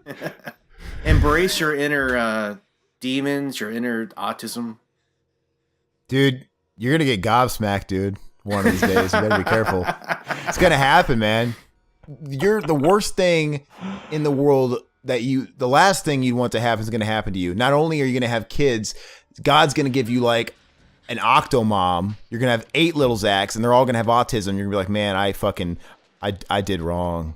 Let me ask the audience a question: is Mac and Zach, or not Mac and Zach? Sorry. There you go. I'm in drinking. It's not. Yeah. Is Aaron and Zach gonna pull a fucking Opie and Anthony and fucking end up hating each other at some point? Because this shit's gonna escalate to the point where, like, you know. I'm gonna call him a beta too many times, and he's gonna finally snap. Like it was funny at first, but now you're doing it too much. See, that's why it's really important for us all to hang out, so we can, smooth out those ragged edges a little bit, you know. No, I'll never get like that, but. My thing is, like I said, I'll just kind of like put the nail in here. Compartmentalization, man. Like I said, I go on Mac and Zach and I show utmost respect, and I know the structure. I wish we would sort of just respect a little bit more of the structure here. A little bit. Like, and you know what? It's like when this is a little bit of a behind the scenes for the H5. And I think this is what pissed Mac off. I said something to him. It was kind of like a know your role, shut your mouth jabroni, The Rock comment, right? where I was making those comparisons and he took offense at it. Like, oh, what? So what, now I can't say anything? And he's like, well, like the last time I was on the show or whatever, when it was, was it us three and Riverman, or was it? Yeah, because that's what it was. 4 of us. And I was like, yeah, bro, because you were a guest on this show. Of course you're not. I'm not gonna let you fucking run wild like Hulkamania on that show. I think he was trolling when he acted offended by that. I don't know. But that's the thing, though. I'm not gonna run wild Hulkamania when I go on your show. It's Mac and Zach, right? So you should. No. Yeah, no, I think Zach's right. I actually have to side with Zach on this one, Aaron. It's like the whole point of Mac and Zach is like the chaos of just enjoying living in the moment of it. You know, regardless. I think that you're just a little bit control oriented. That's the problem. You know, you have to like let go of that control and just enjoy being. You're thinking too much in the box. You gotta think outside the box. Hell yeah. No, I'm good. I'm good in my box. So we want you to fucking rip our show away from us. Even if Mac and Zach, everything goes, still that chaos isn't. I like a more controlled chaos. That's just me. I like something a little bit more controlled chaos. That's an oxymoron, baby. Yeah, I guess it is. You'd know. But anyway, listen, I like a little bit more direction. I do. I like the roles. I like the flow. I enjoy it. I don't like getting sidewinded and all of a sudden on an episode, I just lost everything. Like, what the fuck? I couldn't steer, right? Are you a big fan of Jordan Peterson? I don't know the fuck that is, man. He's this guy that talks about how bad chaos is all the time.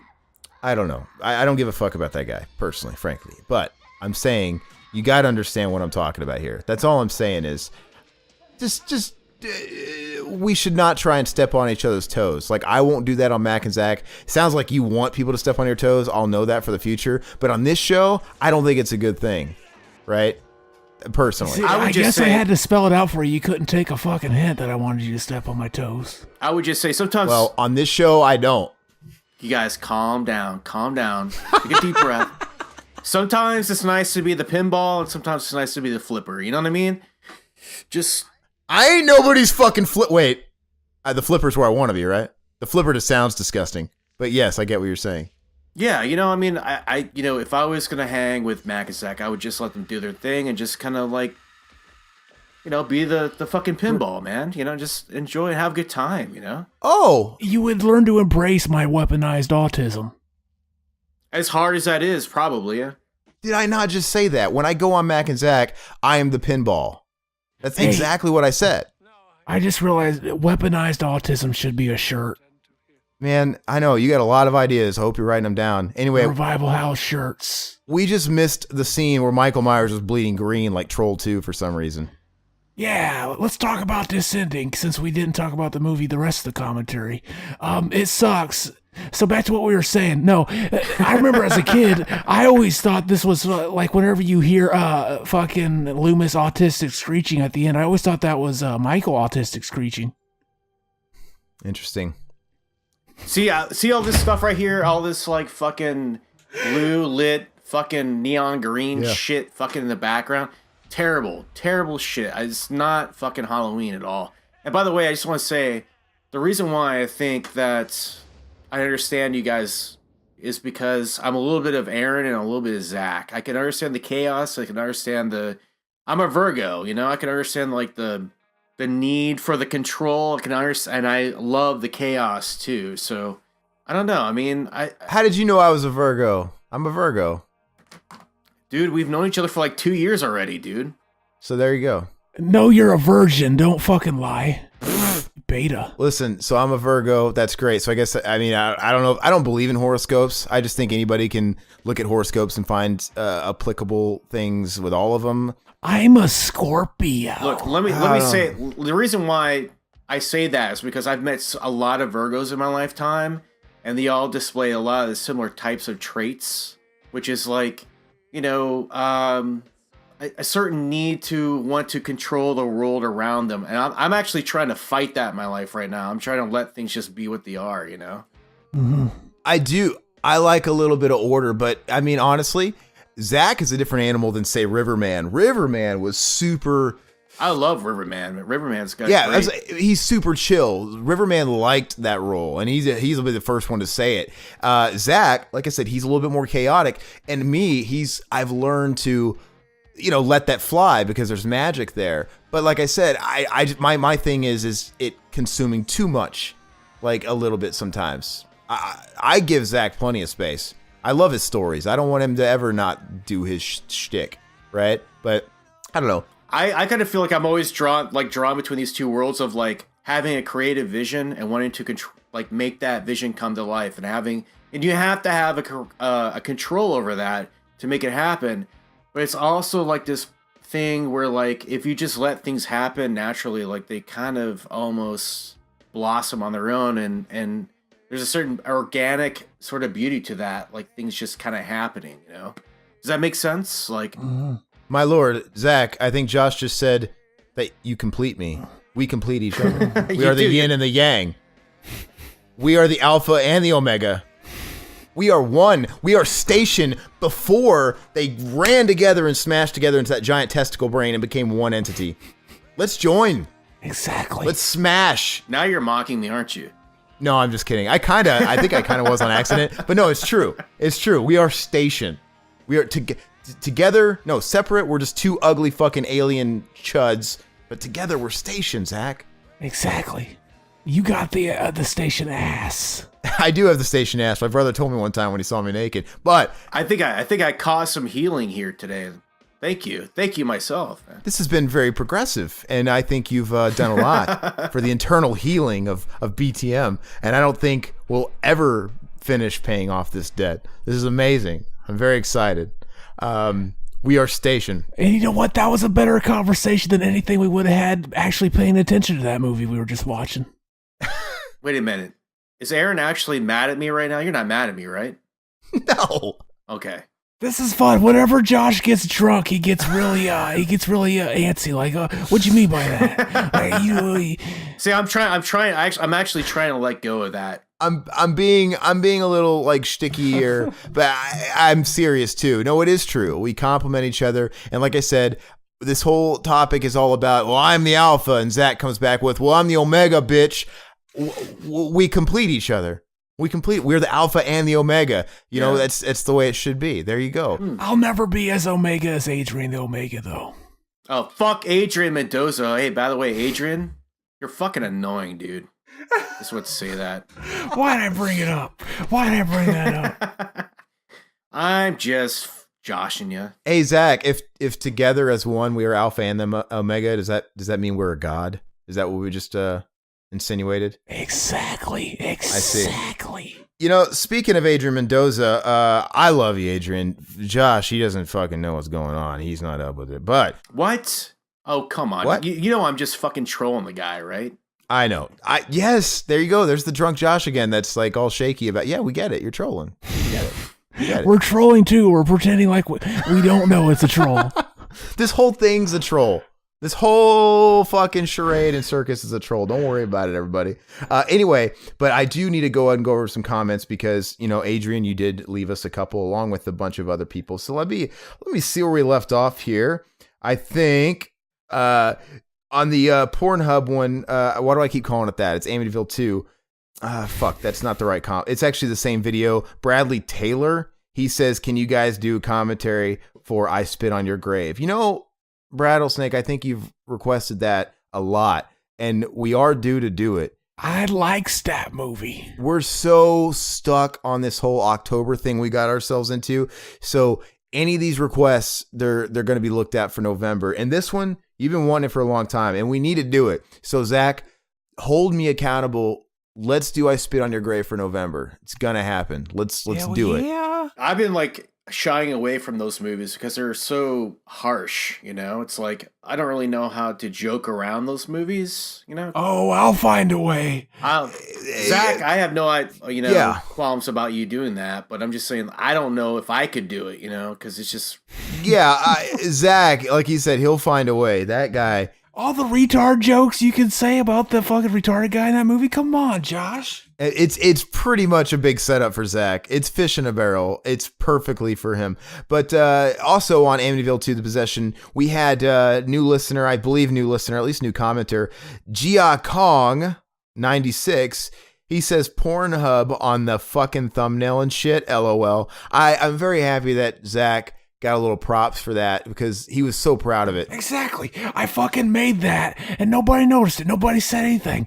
There it was. I came up with this comedic genius and it just went unnoticed for, I don't know, probably a year now, something like that. And then finally somebody, the 3 seconds it took to say, oh my God, that's funny. And then I was living on cloud 9 for that 3 seconds, baby. I'll tell you who said something about it originally. So we once that commentary went up and it went all over social media, Riverman saw it on Facebook and he messages me, like texts me, and he goes, dude, are you guys posting porn on the fucking Facebook now?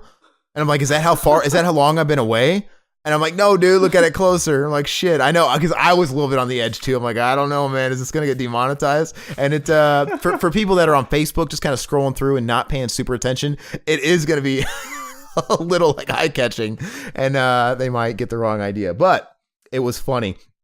Bradley Taylor, speaking of you, man, you also commented on our Halloween 4 Curse of Micheal Myers, and you say, I'm getting ready to check out your commentary for Halloween 4, The Return of Micheal Myers. I'm hoping one day you guys do Psycho 4 The Beginning. Once again, another one on our list. Zach, let's pencil that in for fucking November. And by the way, can I just clarify real quick that I'm not like a Revival House member. I just come over here to, we collaborate a lot together. So Rattlesnake, yeah. Yeah, the Rattlesnake, he's going to Josh James for our, what he wants us to do.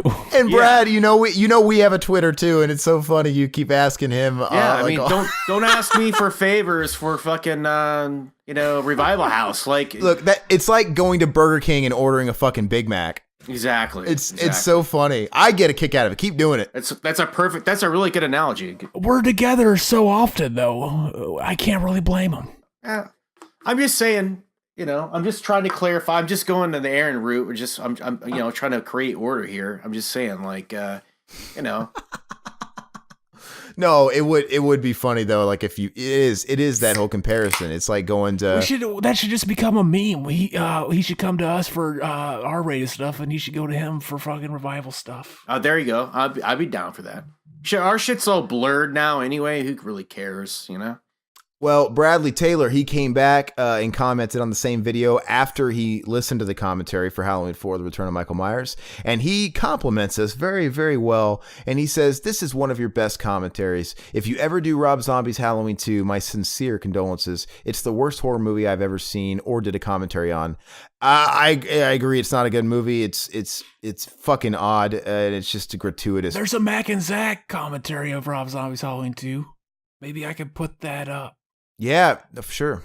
I always say that that movie would have been great if it just wasn't involved in the Halloween franchise. It was just a movie about somebody else other than Micheal Myers. A hermit that fucking just is walking around. Because I really feel like, Rob Zombie made a creative piece. I had a vision there, but I really hate that it's involving Micheal Myers.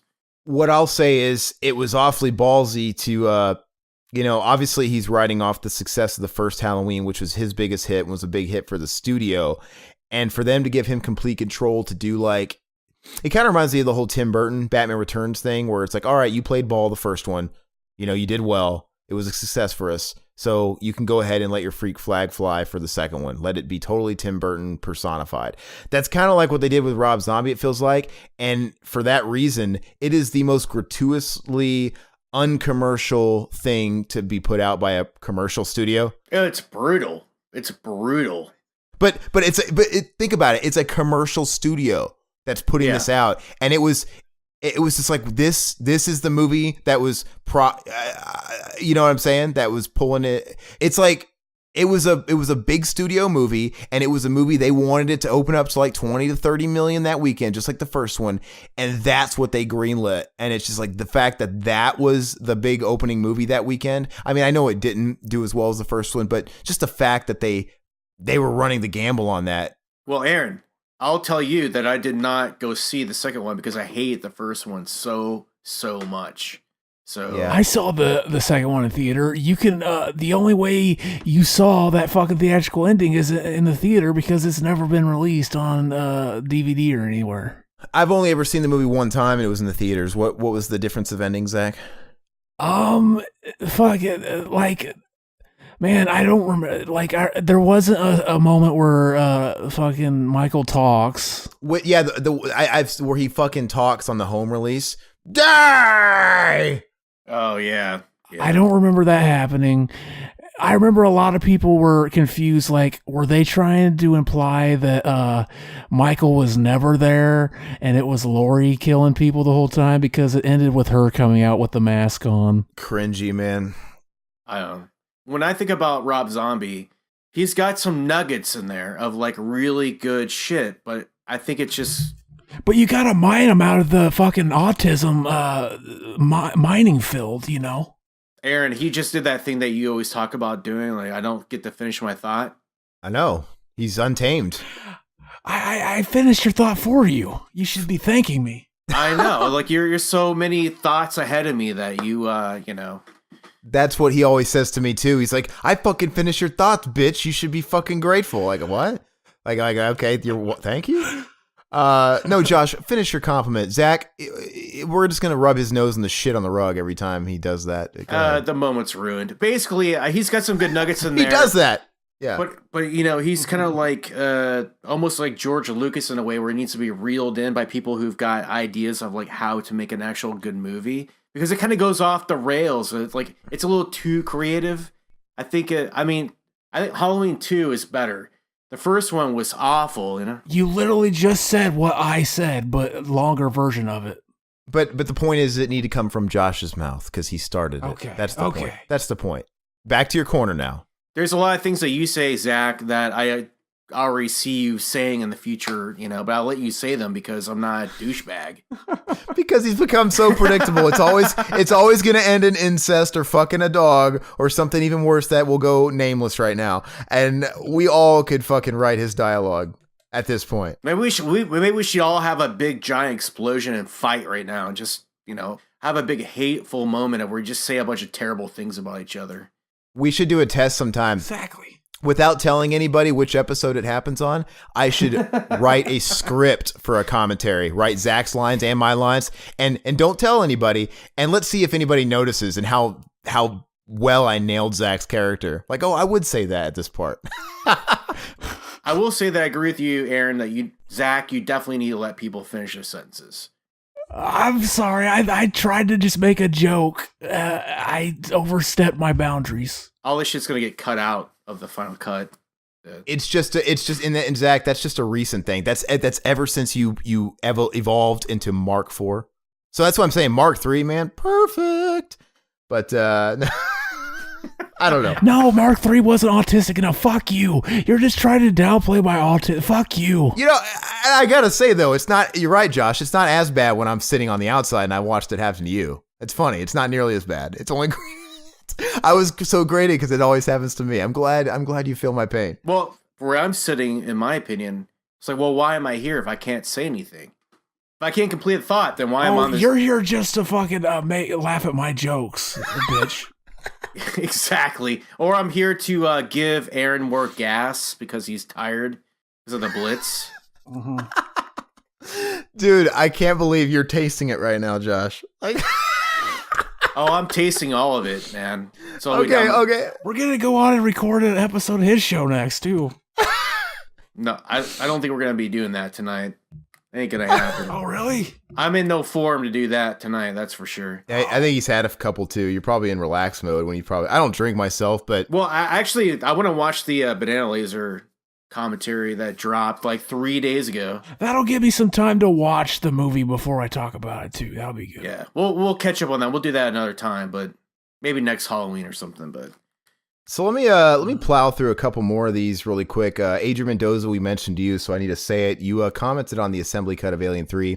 Zach, this one's gonna ruffle your feathers. He goes, poor Aaron, you guys are torturing yourselves, and we appreciate it. Mary Elizabeth Winstead is a whore. What? How fucking dare you? But he redeems himself. Fuck you. He redeems himself, though, Zach. He then goes on to say, Ewan McGregor has a huge cock.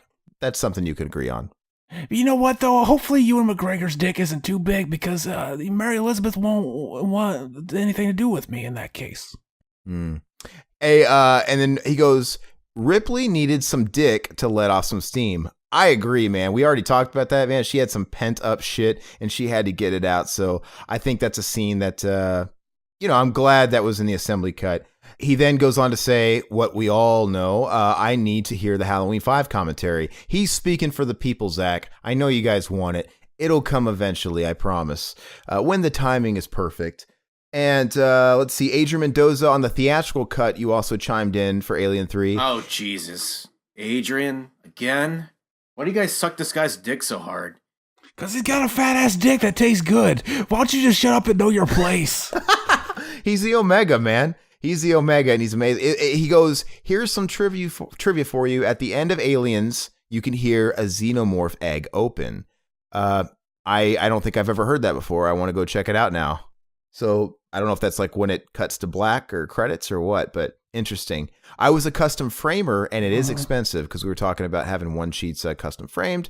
If a poster had fold marks or creases, we would put it through a heat press or spray adhesive on the back of the print and mount it to the foam board and place it into a vacuum mount. A movie I recommend to watch at your leisure is a movie called Mandy. Mandy is a horror thriller revenge flick starring Nicolas Cage. That was actually pretty good. It's come up a few times on the show, and one of these days I'll get to it, but it was pretty good. Zach, did you watch it too? I watched it. You thought it was just all right? I kind of thought it was. I thought it was okay. I thought it was about the same as the guy's other movie, the Black Rainbow. I was going to ask you about that, Zach. Yeah, Beyond the Black Rainbow. What did you think of that one? I couldn't get through it, man. It was like so pretentious. I thought Mandy was like way more high paced and enjoyable to watch. Yeah, I want to watch Mandy again and be in a different mindset when I watch it because I don't think I was in the right one. Yeah, I thought Mandy Next was really comment. good. Sorry, go ahead. No worries. We got a new commenter. I've not seen you comment before, so appreciate it. By the name of Adfo. He's got a really funny avatar of this really old man making a derpy laugh. It's pretty funny. He says on the assembly cut of Alien 3, enjoyed both of these Alien commentaries. I really need to check out this assembly cut, but the 2 hour, 30-minute runtime always puts me off. Join the club. Great idea for doing a live stream on Halloween. Unfortunately, I live in the UK, so I will only be able to watch the stream if it's archived on the channel, which it will be. I'll stop you right there.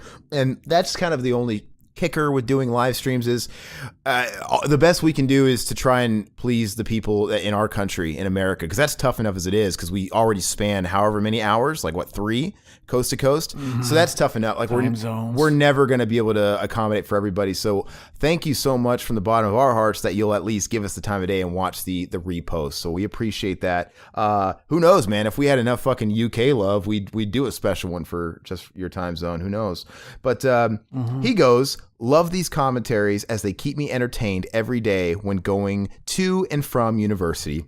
Keep up the great work. Hell yeah. That's what it's all about, baby. Exactly. Keep up the great work. You guys are hilarious. That is the kind of comment that warms my fucking heart, man. I love that. I love those comments too. I like to think there's somebody out there that has one of those jobs where you can listen to the podcast while you're working, and they're hearing my pedophilia jokes while they're, working their job, and then their boss comes by like, "What'd you laugh at?" They gotta lie. It's great.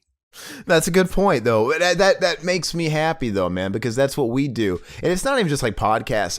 I'll listen to podcasts, of course, on if you got a grueling commute to work. I've been there, man. I used to love I couldn't wait till the days that my favorite podcasts were scheduled to drop, because I could always listen to them on like my hour-long commute to work. And that's why I like a formula to the point of, I like that our episodes drop on Saturdays. I like that we have, when Deep Ends come out, they go on a certain day. Retro Rampage is on a Sunday. That's ideal, man, because I like working off a schedule, man, because I look forward to a day where I know that new show is going to drop or whatever it is I'm listening to. But the same goes for music too, man. Music helps, commutes. It helps the gym. It helps long drives. It helps. And you live in the UK, so maybe if you're in London, you fucking are riding the tubes, man. Dude, fucking, I would die. Josh knows I've been to New York. I would die if I didn't have an iPod and podcast going all the time without that. You know, and I have to hear the fucking panhandlers begging me for money and blowing crack smoke in my face. I need some distraction. That was hilarious, dude. That was so It was funny. fucking ridiculous. So anyway, thank you so much, Adfo. You demand. Then we have Gamer Guy's reviews on the Halloween H2O 20 years later commentary. He goes, regardless of what time the stream starts, I'll be there, even if I have to bail out of my night class. Besides, who needs college education? Fuck yeah, that's the second best comment I've heard all night. He goes, also, I checked online and Peter Jackson's bad taste is not public domain. P.S. I'm glad Mac subscribed. Maybe this means a future collab with Mac and Zach. Exactly. I think you guys should make that happen. I want to see how fucking Gamer Guys handles it. He's a total fish out of water. I want to see you go toe to toe with Mac and Zach. You're not even like accustomed to it. That would be entertaining. I think Gamer Guys might be a good guy to consider for a fan commentary with, because Braille Six said no. He turned us down, but which that's a shock. You know, I thought he would have been down for it. But no, he's, you know what? I actually doesn't surprise me too much because he's on his own vibe. Like, he's just riding his own wave, and hey, man, more power to you. But this Gamers Guy seems like he might be a candidate to add something to a commentary if we all got together and did one. Yeah. Oh, he wants to do one. Which one did he say he wanted to hop on for, Zach? It was recently. Return of the Living Dead, baby. Well, there you go, man. I would love to do that too, because I haven't done that one yet. But that would be a lot of fun. So if we end up doing Return of the Living Dead, we'll keep Gamer Guys in mind. But yeah, make it a fatal 4-way and have Josh on too. I don't know. Let us know what you think, Gamer Guys. I think that sounds like a fun idea. Speaking of Return of the Living Dead, he commented on our Return of the Living Dead 3 commentary. He says, I met the guy who played the father to Dime Store Edward Furlong, the one y'all described as Dime Store Harrison Ford. Yeah, the dad. In this film at a con today. Wow. His name is Kent McCord, and he was also in Predator 2 and the original Battlestar Galactica. I fucked that up. Battlestar Galactica from way back when. He was a nice dude. I don't know why when he called him Dime Store Edward Furlong's dad, it reminds me of the fucking Korean Edward Furlong Zach sent me, what we mentioned on the last podcast. I fucking love that, dude. It fucks with my head. Would you have hit that? Would you have banged that chick? Did you? Was that I can't remember. Was it a chick? It was a chick. Josh, did he send you that picture too? The Korean Edward Furlong? Probably, but I kind of dadded up a lot of like what gets sent over that messenger at this point. Well, just don't click any links. If the picture's there, cool. Don't click any. What did Zach send that you were? Yeah. Tell him the story, Josh. What was that I sent you? He made a rookie mistake by clicking this link, folks. Josh, go for it. I think it was just like I work a day job and nights, and so you guys are constantly on that fucking messenger, man. Like when you're just hanging out at home, at work, when you're recording commentary. So I'm constantly getting like notifications from you guys because I'm part of the group, you know, you, me, and Zach and Riverman or whatever. And I just sometimes when I get home, I just go through them all really quick to kind of catch up to the conversation. And there was a video, and you know how like your mind kind of gets programmed when you see like that play button, you just hit it, you don't think about it. But not only that, the thumbnail showed two chicks like rubbing on each other, and then the play button, and you hit the play button. What was it really? Shit. How am I gonna describe this? Exactly, shit. But continue. Yeah. It was basically a hot chick or something like bending over a dude's face and like getting a snow cone. I think it was two dudes. Oh, was it? It was two dudes. I don't know. I was looking out of it at the peripheral of my eyeball. I really wasn't paying too much attention to it. Basically, it was like somebody getting a chocolate. What do you call it? Soft serve right in his fucking mouth, dude. It was disgusting. I was a little pissed, man. Because, like, what if I'd been at work or something, you know? Like, 100%. You know what's funny is I didn't even think of that. Listen, that's your problem, Zach, is you don't think you have no discretion. And Josh, do you not feel my pain now? All I said was like, hey, dude, can you just cool it on the scat a little bit? I mean, not even just porn, but just scat, you know? It's funny, though, because me and Mac live in our own world. Like, he sent that to me. I clicked on it and immediately started laughing out loud. Yeah. And I'm like, oh, yeah, Josh will get a kick out of this. I forget people don't have the same humor I do. No. Aaron, I have a theory. I think I don't think Zach is becoming more and more this character. I think what's happening is like Zach is being taken over more and more by the internet. He's downloading so much shit into his brain that he's becoming this person we don't even know anymore. Here's a Twilight Zone twist ending. What if Zach is just now coming out and actually being his true self that he's been the whole fucking time? Mind blown. Well, you better start sucking some dicks, man. That's all I gotta say. Yeah, exactly. You got a lot of dick sucking to do. Yeah, you got a reputation to live up to. But I know exactly. No, but that's funny though, because I've learned. Zach knows this, and I've mentioned on the show many fucking times. I mean, ad nauseum I've talked about it. I do not open up Snapchats from him, especially he doesn't use it very much. But if I see a snap, you did warn me about that a long time ago. Do not. Okay, links on any format is the exact same mentality you should be having. Don't open any fucking link from Zach. Don't do it. And I've learned, so I didn't look at that video. And as soon as you opened it and you said, dude, fucking enough with the scat porn, I could sense some irritation in your text. Like you were actually a little irritated. He could read between the lines. What was the first thing I said? I said, dude, fucking novice mistake. Like if I see anything like that, I instantly just like delete it. So I don't even look at it. I was sitting there waiting the whole time for Aaron to say something. I was depressed. No, it's totally true. You actually said that like over a year ago. You're like, don't ever open. Nope. We've had this like Facebook chat going for like over almost 2 years now, right? Mm-hmm. Mm-hmm. Ever since we recorded, I think the first time you guys came over to my channel. And heavy metal, right? Heavy metal, yeah. We've had it going since then, and like.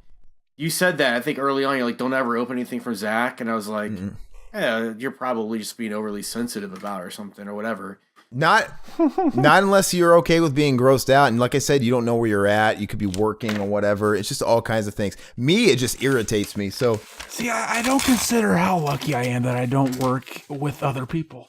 Robert Chardello, Aaron, if you think Jodie Lynn O'Keefe is hot, you should check her out in Devil in the Flesh 2. That's the chick from H2O. She was pretty banging. Never heard of Devil in the Flesh 2. I'll check it out.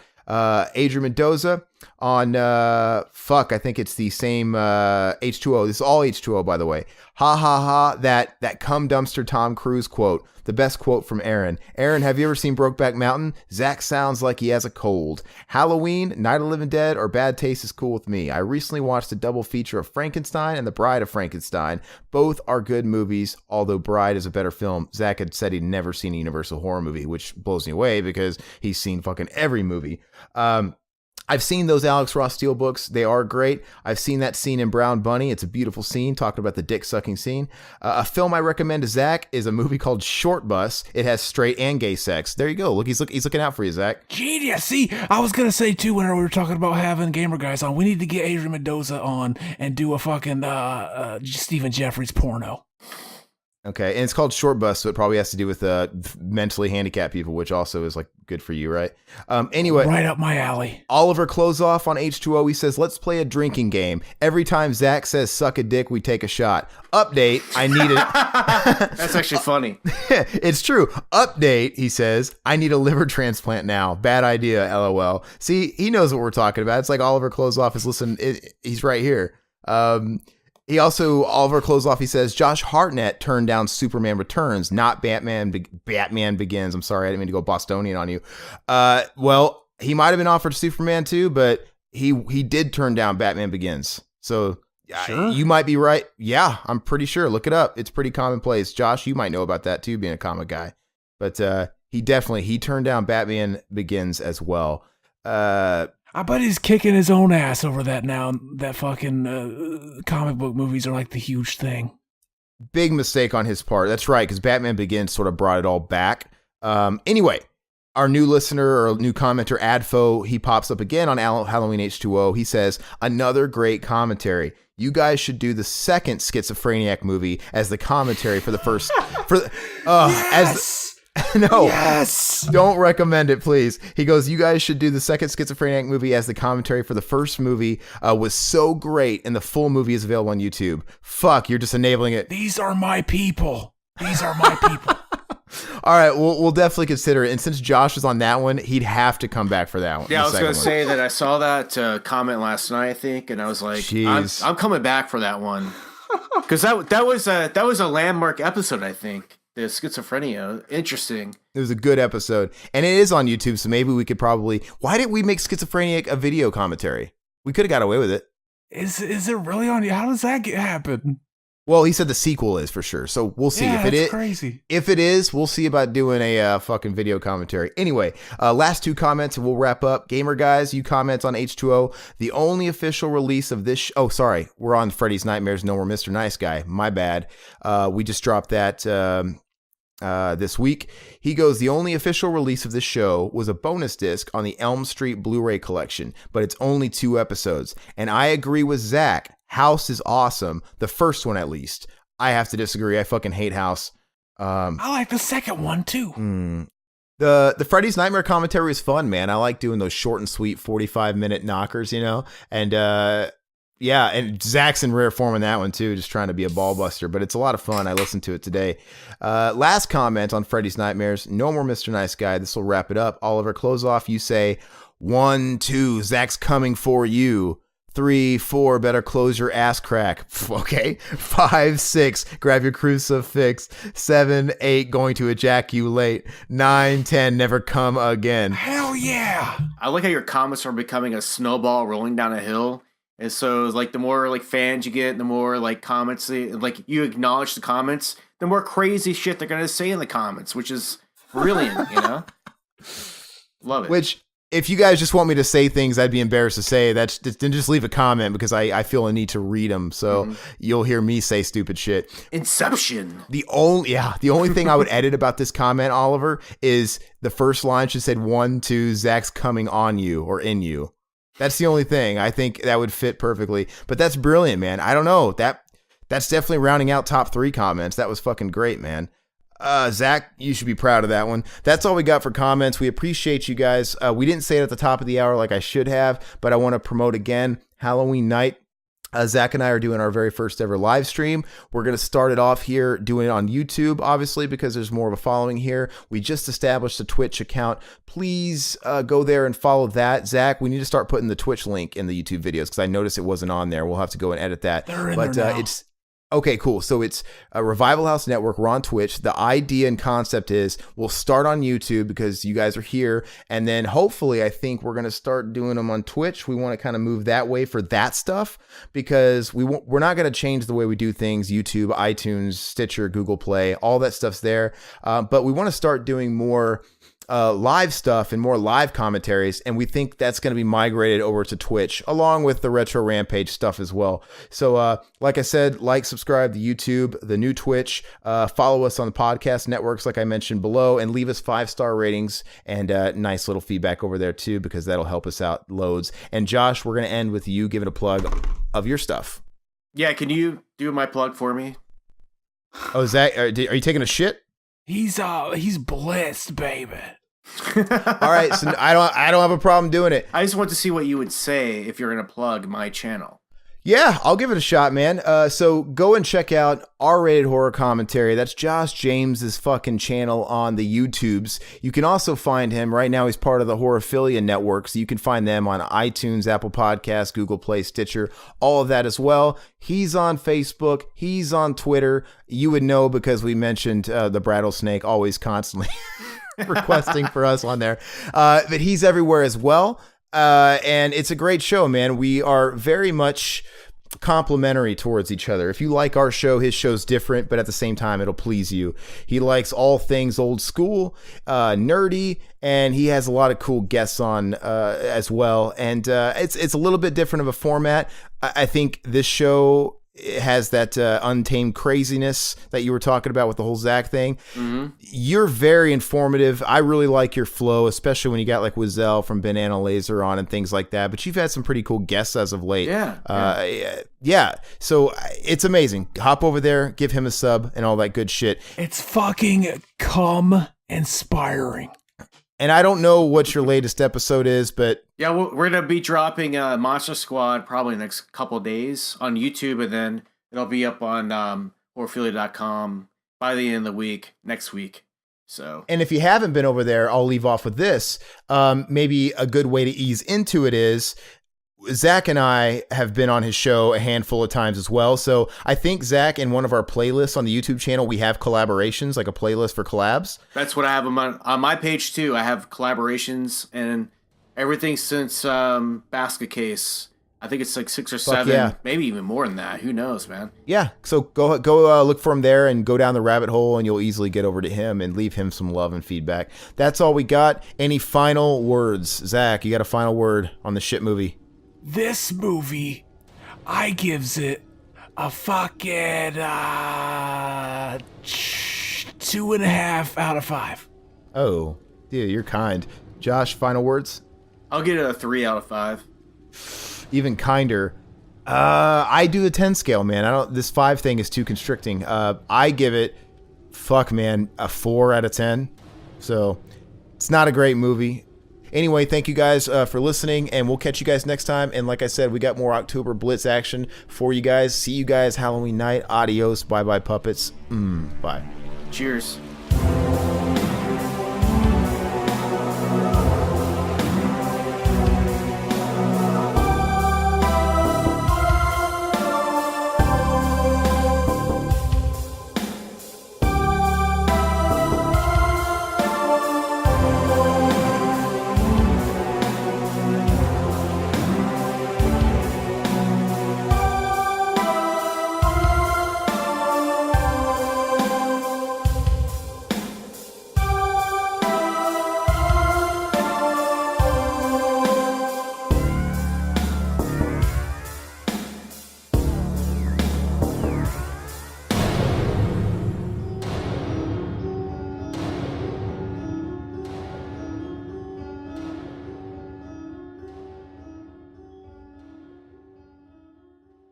Fuck yeah. Sorry, man. That did go on long.